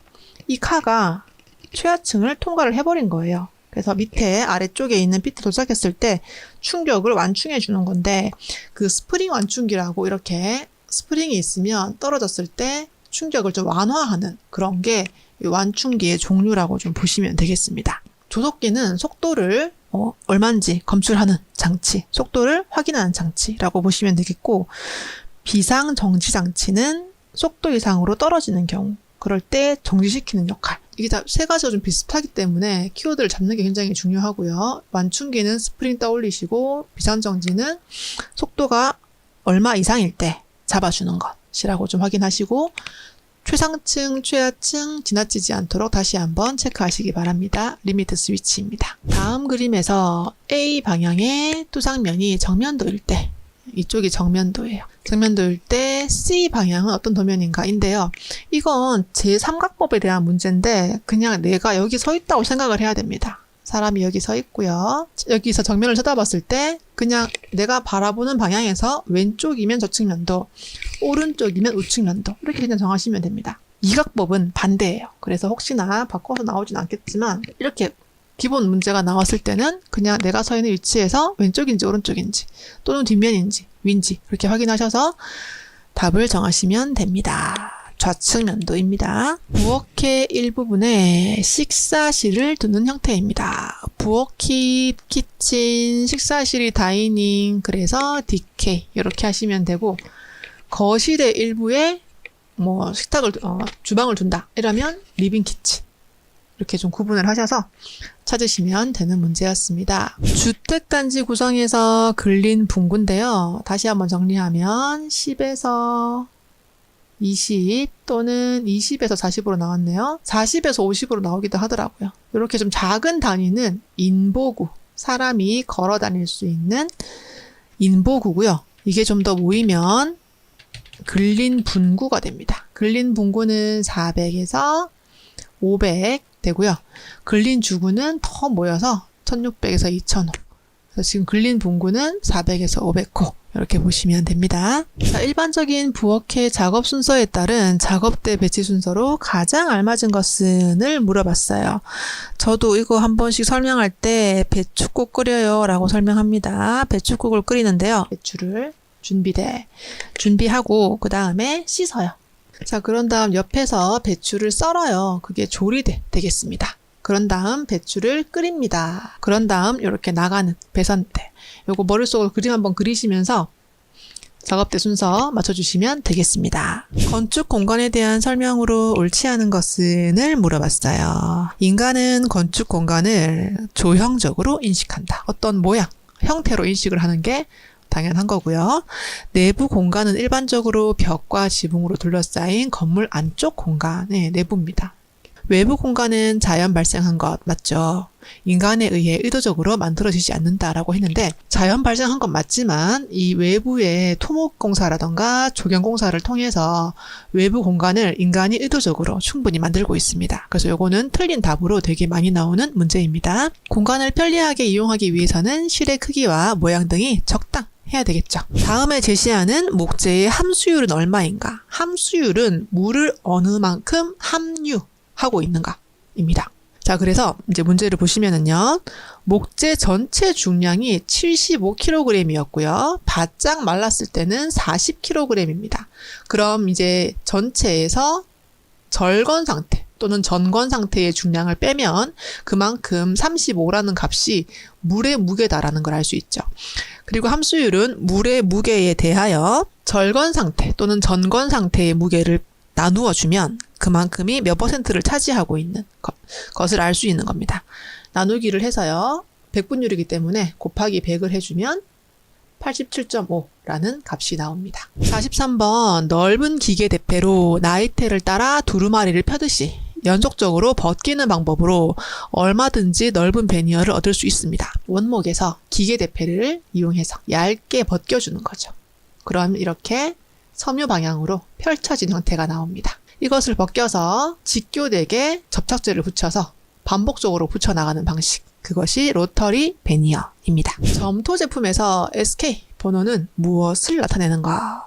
SK는 굽는 온도를 이야기하는 거예요. 어려운 말로는 소성 온도. 약 SK26 정도가 굴뚝이나 벽난로에 쓰이는 내화벽돌의 소성 온도입니다. 그 온도를 따로 물어보기도 하고요. SK가 무엇이냐라고 물어보기도 했죠. 정답은 4번입니다. 자, 점토에 톱밥이나 분탄, 그리고 이것을 구운 다음에 톱질이나 모치기가 가능하다. 다른 말로는 절단과 모치기가 가능하다. 라는 키워드를 가지고 있는 아이입니다. 이 점토에 톱밥이나 분탄을 넣어서 구웠기 때문에 이 사이사이에 톱밥 부분이 타버리면 공극, 빈 부분이 발생을 합니다. 그래서 조금 푸슬푸슬한 느낌으로 좀 강하지 않은, 단단하지 않은 그런 벽돌이 나옵니다. 그래서 톱질도 가능하고요. 못질도 가능한 특징이 있어요. 공극이 많다고 해서 다공 벽돌이고요. 정답은 3번입니다. 47번. 이 문제도 사실 굉장히 많이 나오는데 마음먹고 외우지 않으면 좀 틀릴 수 있는 문제예요. 토도, 석자 순서. 흡수율이 높은 것부터 나열하라고 했죠. 토기, 도기, 석기, 자기로 갑니다. 만약에 이걸 바꿔놓고 이거 아니냐라고 하면 이건 흡수율이 낮은 순서거든요. 그래서 정답을 4번으로 찍을 수 있도록 개념을 잡으시기 바랍니다. 자, 49번. 다음에서 표시하는 지붕 기호는 어느 것에 해당하는가? 자, 먼저 모임 지붕은요. 이렇게 한쪽으로 모이는 형태입니다. 그래서 위에서 봤을 때는 이런 모양, 안으로 모이는 모양이 되고요. 이 문제는 꺾임 지붕에 대한 문제예요. 꺾여 있습니다. 이렇게 꺾여 있는 형태고요. 이걸 펼쳐서 위에서 보시면 이런 형태가 되는 문제입니다. 자, 건축 도면의 표시기호와 표시사항으로 옳은 것은, 이건 뭐 틀린 것은으로도 많이 나오고 옳은 것은으로 많이 나오고, 그래서 이거 앞머리를 따서 좀 외워주셔야 되는데, 자, 먼저 반지름은 라디우스, 맞죠? 지름이 파이입니다. 그리고 부피는 볼륨, V, H는 하이트, 높이, 그리고 슬래브는 S, C는 칼럼으로 기둥을 이야기하는 거예요. 기초는 파운데이션 F, W는 두께 또는 나비. 그래서 맞는 것은 1번이죠. 자, 52번. 다음 형태가 속하는 투시도의 종류는 이라고 나왔어요.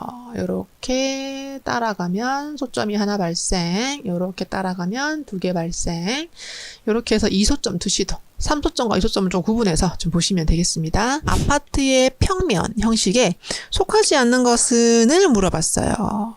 일단 홀형, 다른 말로는 계단실형이라고 합니다. 우리 보통 아파트 이렇게 보면은 한 동에 중간에 홀이 있고요. 거기 계단실이 있으면서 1호, 2호 이렇게만 쓰는 거. 자, 그리고 편복도형은 복도를 한쪽에 두고요. 이렇게 한쪽으로 실들이 몰려있는, 그게 편복도형입니다.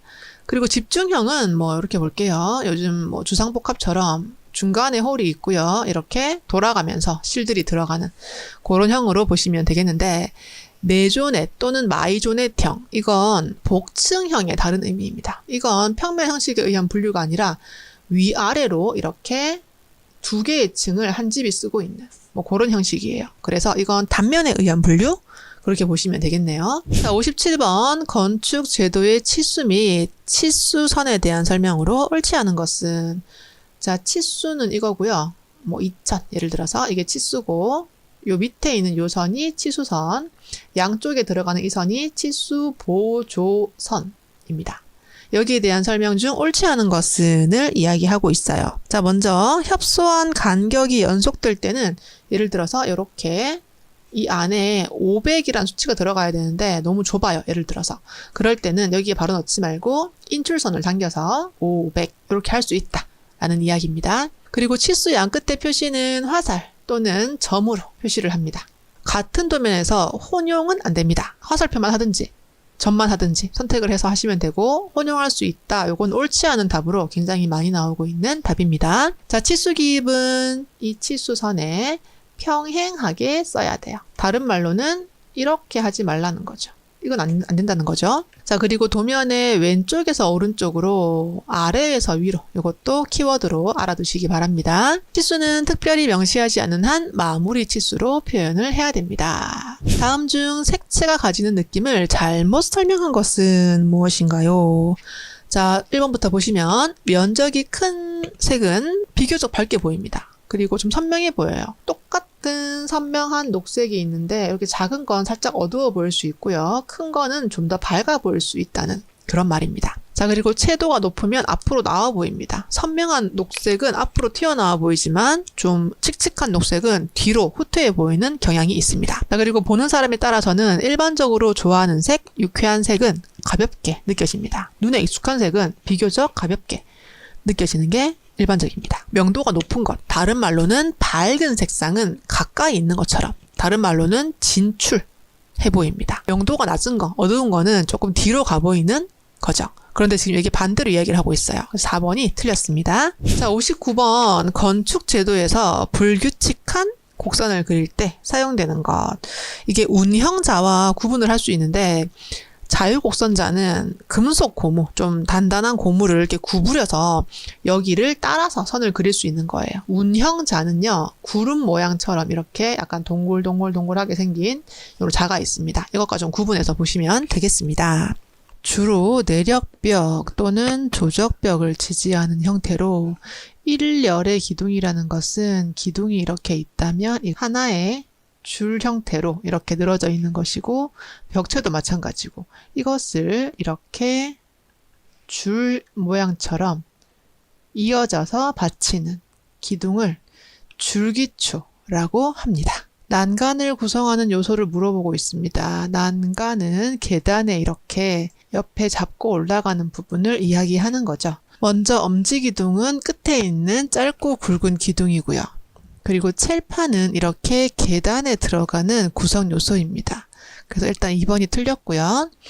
난간 두껍대, 비슷한 말로는 핸드레일 또는 손스침이라고 부르고 있습니다. 목구조 기둥에 대한 설명으로 옳지 않은 것은 나무로 기둥을 만들었다라고 보시면 되겠고요. 중층 건물은 약 2, 3층 정도 되겠죠. 거기에 상하층 기둥이 길게 한 재로 된 것, 그리고 중간에 이렇게 층돌이가 들어갈 것이고, 한 층 한 층을 따로 받치는 건 평기둥이 되고요. 이렇게 전체를 받치는 것은 통제 기둥이 됩니다. 토대라는 것은 여기 기초와 연결되는 부분에 가로로 설치하는 것이 토대예요. 자, 그리고 활주는 추녀에 이렇게 길게 나온 지붕에 뿌리를 받치는 것이 활주. 단면은 원형도 가능하고 팔각형도 가능하고요. 신벽식 기둥은 기둥이 노출된 형식을 말합니다. 어떤 개념이냐면, 기둥이 이렇게 평면적으로 봤을 때 기둥이 있고 중간에 벽이 있고 기둥이 있고, 그래서 기둥이 노출된 형태를 말하는 거고, 우리 일반적으로 한옥에서 보시면 이렇게 집이 있으면 기둥이 이렇게 크게 나오고 중간에 벽이 들어갑니다. 그래서 기둥이 노출되어 있는 형태고, 벽이 깊다고 해서 신벽식이라고 보시면 됩니다.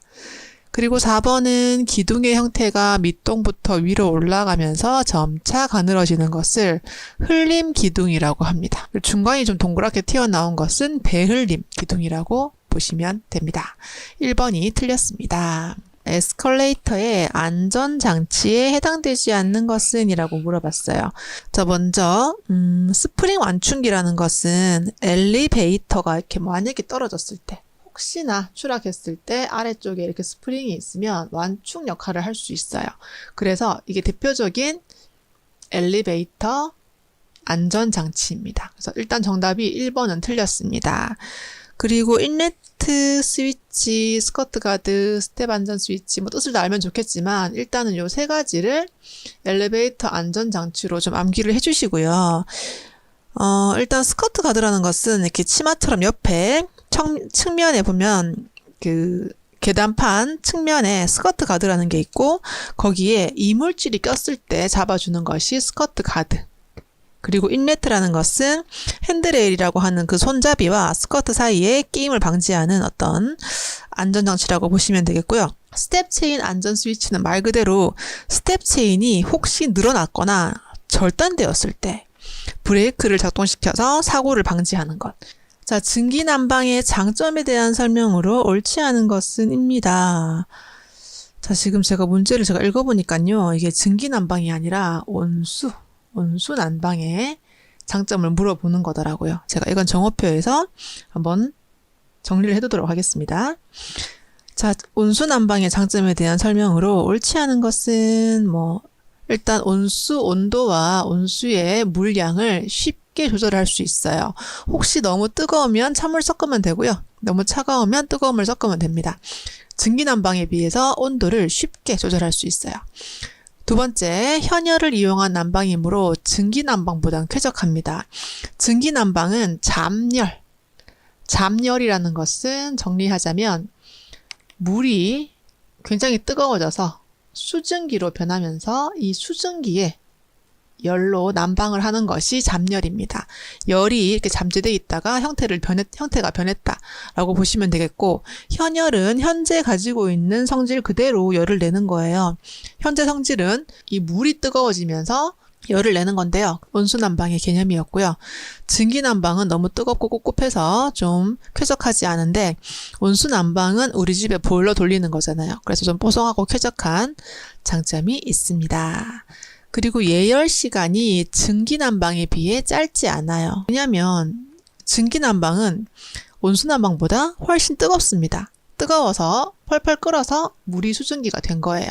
그래서 예열 시간, 이 데펴지는 시간이 빠르게 되는데, 온수난방은 증기난방보다는 덜 뜨거워서 예열 시간이 좀 더 길다라고 보시면 됩니다.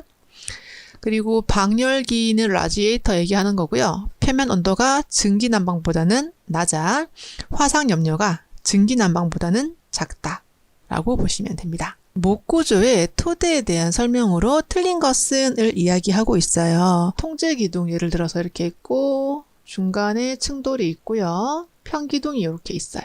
그리고 이제 아래쪽에서 기초와 연결되는 것이 이 부분이 토대가 됩니다. 토대와 토대가 만나는 부분, 이런 부분은 보통은 엇거리 산지이음이라고 해서 이렇게 엇갈리게 이어주는 그런 걸 많이 쓰고요. 여기서 지금 말하는 사계연귀이음이라는 것은 우리 액자처럼 생긴 이런 창틀 만들 때 이렇게 마구리 면이 안 보이게 45도로 끊어주는 것, 이게 사계연귀이음이고요. 주먹장 이음은 여기서보다는 다른 어디 기둥이나 다른 데서 사용되는 게 주먹장 이음입니다. 그래서 대표적인 사계연귀 이음은 창틀 이렇게 모서리 만나는 부분이라고 봤을 때 4번이 틀렸다라고 보시면 됩니다. 자, 12번 목재의 건조 방법 중 인공 건조에 해당되지 않는 것은입니다. 인공 건조라는 것은 자연 건조의 반대로 보시면 되겠고요. 자연 건조는 다른 말로 대기 건조법이라고 불러요. 공기 중에 그냥 건조한 것, 이것이 대기 건조법 또는 자연 건조법이라고 보시면 됩니다. 목재를 그냥 잘라서 실내나 실외에 쌓아두고요. 열이나 비를 막아서 통풍만으로 건조하는 것이 대기건조법 또는 자연건조법이에요. 증기나 열기는 인공적으로 만들어주는 거고 진공 상태를 만들어서 또 건조를 할 수가 있습니다. 어떤 기계적인 힘을 준 것이 인공건조법이고 1번, 2번, 3번은 인공건조법에 해당이 되겠습니다. 다음 설명에 알맞은 주택의 실구성 형식은입니다. 일단 소규모 주택에 많이 쓰인다는 것은 리빙과 다이닝과 키친이 하나의 공간에 있는 거예요. 우리 원룸 같은 거죠. 거실 안에 부엌도 들어가고요. 식사실도 들어가는 것. 실이 좁아서 그럴 수밖에 없는 그런 상황. 그래서 4번 리빙과 다이닝과 키친이 하나로 되어 있는 것이라고 보시면 되겠습니다. 14번 벽돌 벽체 내쌓기에서 벽체를 내밀 수 있는 한도는인데요. 이게 세 가지로 많이 나와요. 일단 벽돌이 이렇게 쌓여 있고요. 내쌓을 때 한 켜씩 내쌓을 때는 조금만 나올 수 있어요. 8분의 1 브릭 나올 수 있고요. 두 개를 겹쳐서 나왔다 할 때는 좀 더 나올 수 있습니다. 4분의 1 브릭. 이게 조금씩 나왔을 때 전체는 얼마가 나올 수 있냐면 2.0B 벽돌 2장만큼만 나올 수 있어요. 3번이 한도입니다. 강구조, 철골 구조에 대한 설명 중 옳지 않은 것은 무엇입니까? 입니다. 일단 내구성은 콘크리트에 비하는 건 아니고요. 예를 들어서 목재라던가 다른 거에 비하면 좀 큰 편일 수도 있습니다. 그런데 내화적이다가 진짜 아니에요. 우리 목 구조도 내화적이지 못하죠. 그것과 마찬가지로 강 구조도요. 불이 나면은 엿가락처럼 이렇게 늘어져 버리는 성질이 있기 때문에 내화적인 것과는 크게 상관이 없습니다. 자, 그리고 좌골 가능성이 있습니다. 좌골이라는 것은 가늘고 긴 부재가 위에서 압축력을 받았을 때 순간적으로 접혀버리는 것. 그것이 좌골이고요. 철근, 콘크리트조에 비해서 가볍습니다. 목조보다 가볍다 이건 아니고 철근 콘크리트에 비해서는 가볍다.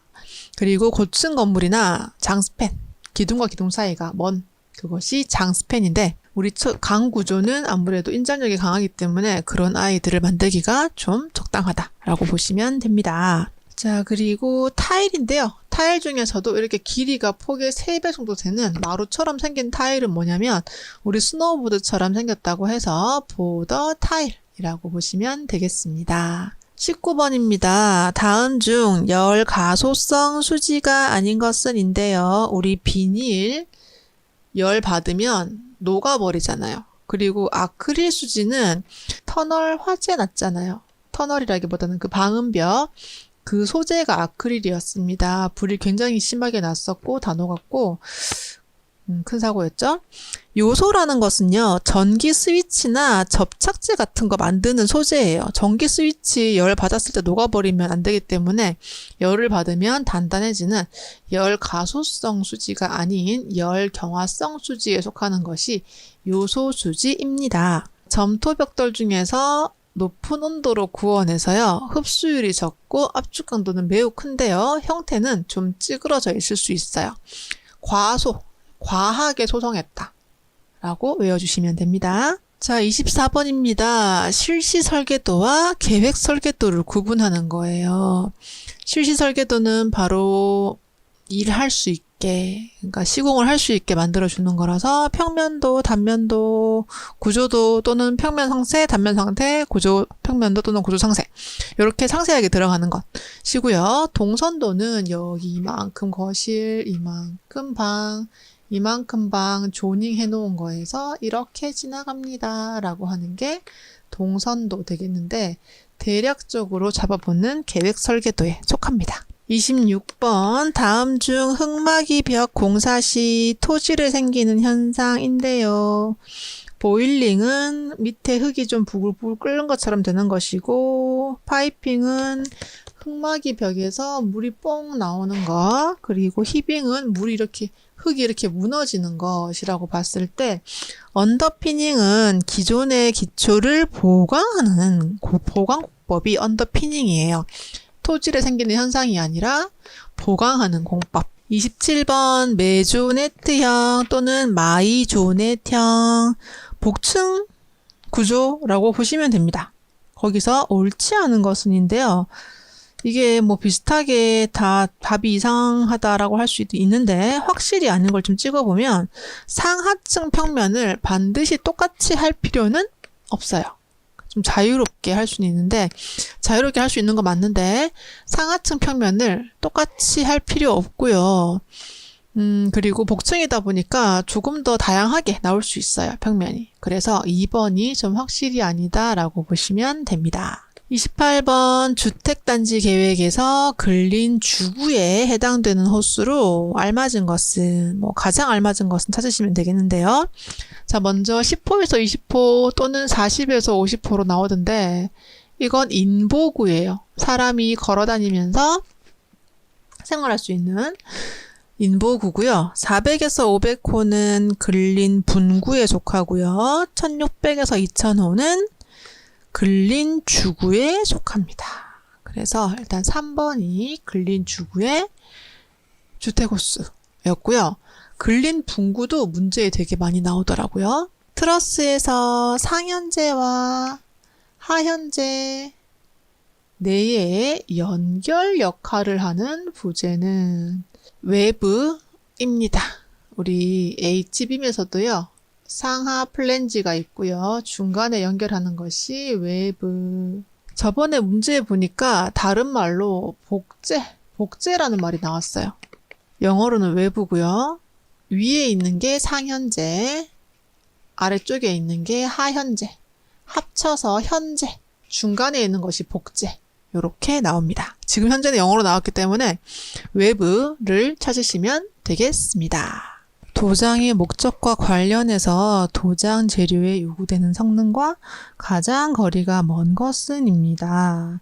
일반적으로 대표적인 게 페인트 칠하는 게 도장을 한다는 그런 개념에 가장 가깝죠.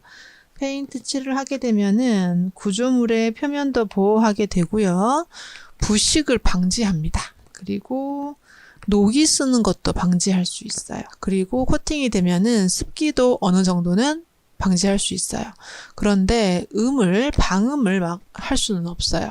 방음이라는 것은 딱딱한 소재라던가 말랑한 소재가 음을 튕겨내든 흡수하든 해야 되는데 페인트를 칠하는 것과는 크게 상관은 없다라고 보시면 됩니다. 레미콘을 현장에 들여왔대요. 미리 섞은 콘크리트를 현장에 들여올 때는 대표적으로 하는 것이 슬럼프 테스트예요. 그리고 공기량과 염화, 그러니까 어떤 소금기가 얼만큼 있는가를 대표적으로 보게 됩니다. 체가름 시험이라는 것은 골재의 입도, 그러니까 크고 작은 것을 검사하는 건데 이건 콘크리트를 섞기 전에 이루어져야 되는 일입니다. 그래서 보통은 연구실에서 또는 그 공장에서 만들어지는 게 입도 검사, 콘크리트를 배합하고 난 다음에는 이런 세 가지를 주로 검사를 합니다. 4번이 틀렸어요. 다음 중 광원을 벽면 중간에 위치시켜서 빛을 상하로 분산시킨 간접 조명을 무엇이라고 하는가인데요. 밸런스 조명을 이야기하는 거예요.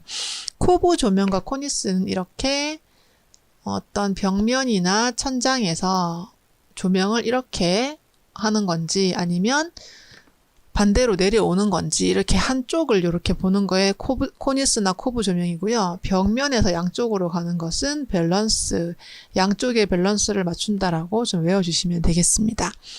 루버 조명은요, 어떤 목재나 구조물이 이렇게 진행을 하게 되면 그 사이사이에 조명이 들어있는 것, 그런 것들을 루버 조명이라고 합니다. 물의 밀도가 1g/제곱 세제곱센티미터이고 어느 물체의 밀도가 1kg/세제곱미터라고 하면 이 밀체의 비중은 어떻게 되는가입니다.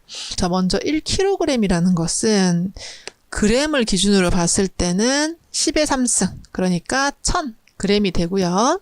그리고 세제곱미터라고 하는 것을 센티미터로 보면은 6개, 10의 6승이 됩니다. 그래서 나누기를 해보면 0.001 이 비중이 돼요. 단위를 이렇게 정리를 해서 두 개를 나누기를 해주시면은 정답이 3번으로 나오는 문제입니다. 자, 건축 법령상 승용 승강기를 설치해야 되는, 승용 승강기는 그냥 일반적으로 사람이 이동할 때 필요한 승강기입니다.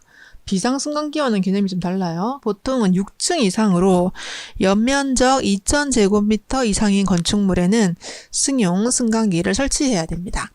그래서 우리 원룸 건물이나 그 5층 정도 되는 빌라 건물 이런 것들은 엘리베이터가 없는 경우를 많이 볼 수 있어요. 모듈을 사용한 건축 방식, 모듈러 코디네이션 및 표준화의 장점이 아닌 것은을 물어봤어요. 첫 번째부터 보시면 건축 구성재의 수송 단계에서 특수 차량이 필요해서 전문 인력 양성이 필요하다라고 했습니다.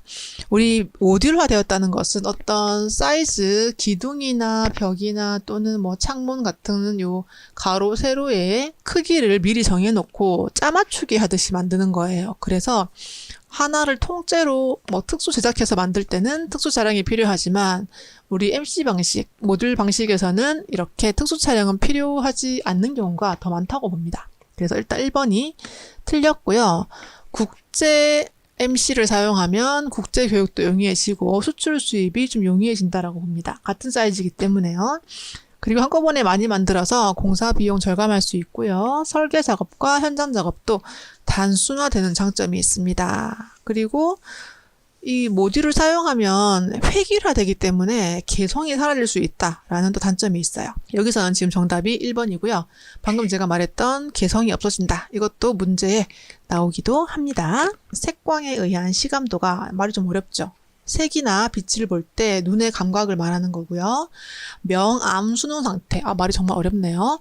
어둡고 밝은 것에 눈이 수능을 하는 거예요. 암 수능이라는 것은 어두운 이 밝기에 눈이 수능을 하는 거예요. 익숙해지는 거죠. 그 순간에는 붉은 색상보다는 상대적으로 푸른 색상이 더 잘 보입니다. 그리고 대부분 우리 실내 복도 같은 데 보시면 아래쪽에 또는 위쪽에 이렇게 비상구 그림이 있는데요. 요 불빛이 푸른 빛을 많이 띄어요. 녹색 같은 거 되게 많이 들어가죠. 그래서 푸른색이 상대적으로 잘 보이는 거예요. 갑자기 전쟁이 되면은 빨간색은 잘 안 보이는데 푸른색은 찾기가 쉽습니다. 이것이 프루킨의 현상이고요. 이렇게 두 개를 암기할 때 푸프로 암기를 좀 많이 하시는 경우도 있어요. 41번 건축 도면에서 굵은 실선으로 표현해야 하는 것은 입니다. 보통 굵은 실선으로 표현하는 것은 단면선과 외형선 등이 있습니다.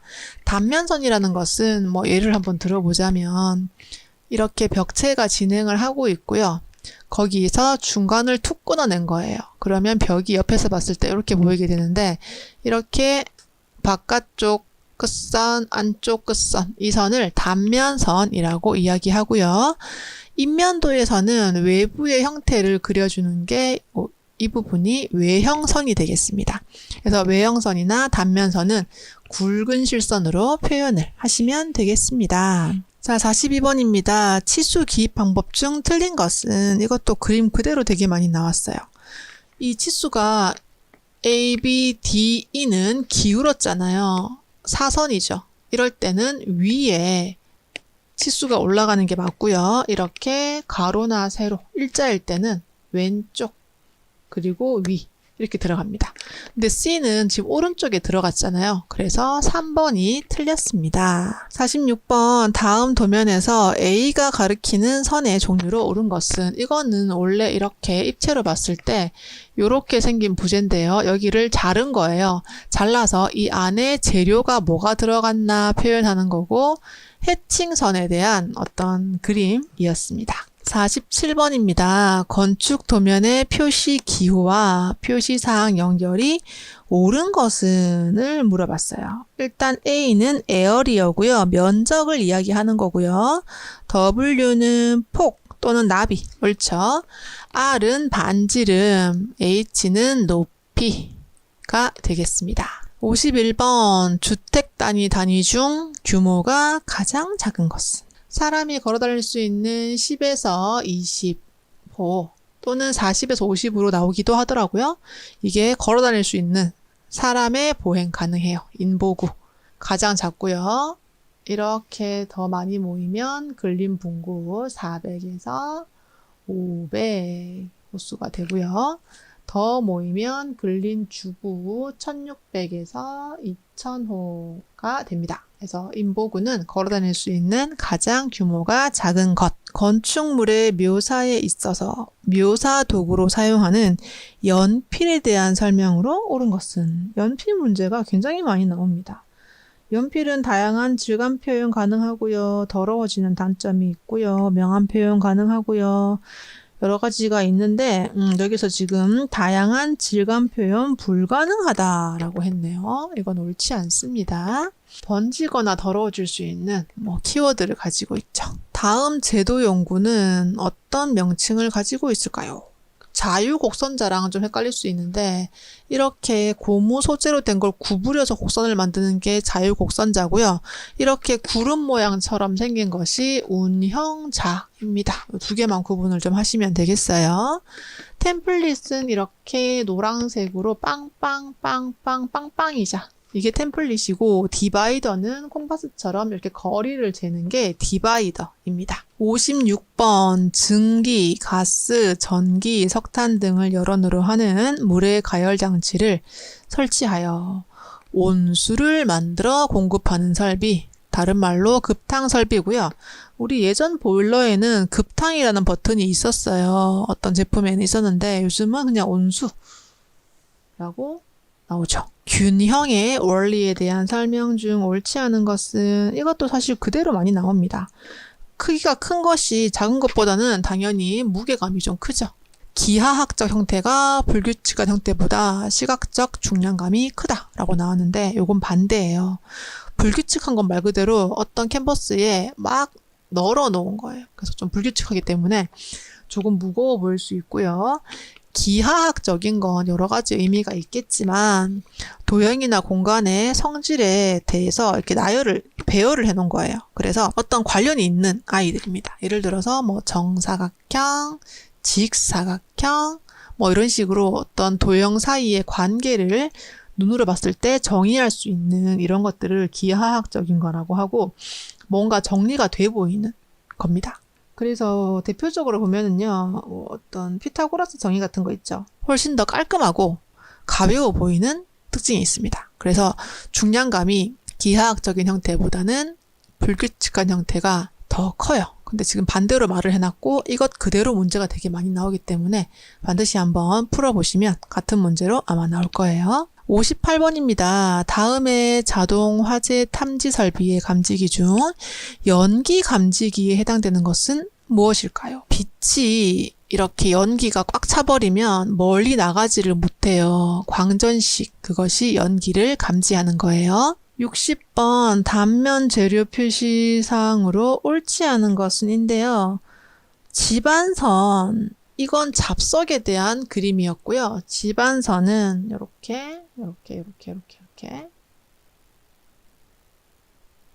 이렇게 생긴 것이 집안선에 대한 그림입니다. 요거 잘못 설명이 되어 있습니다.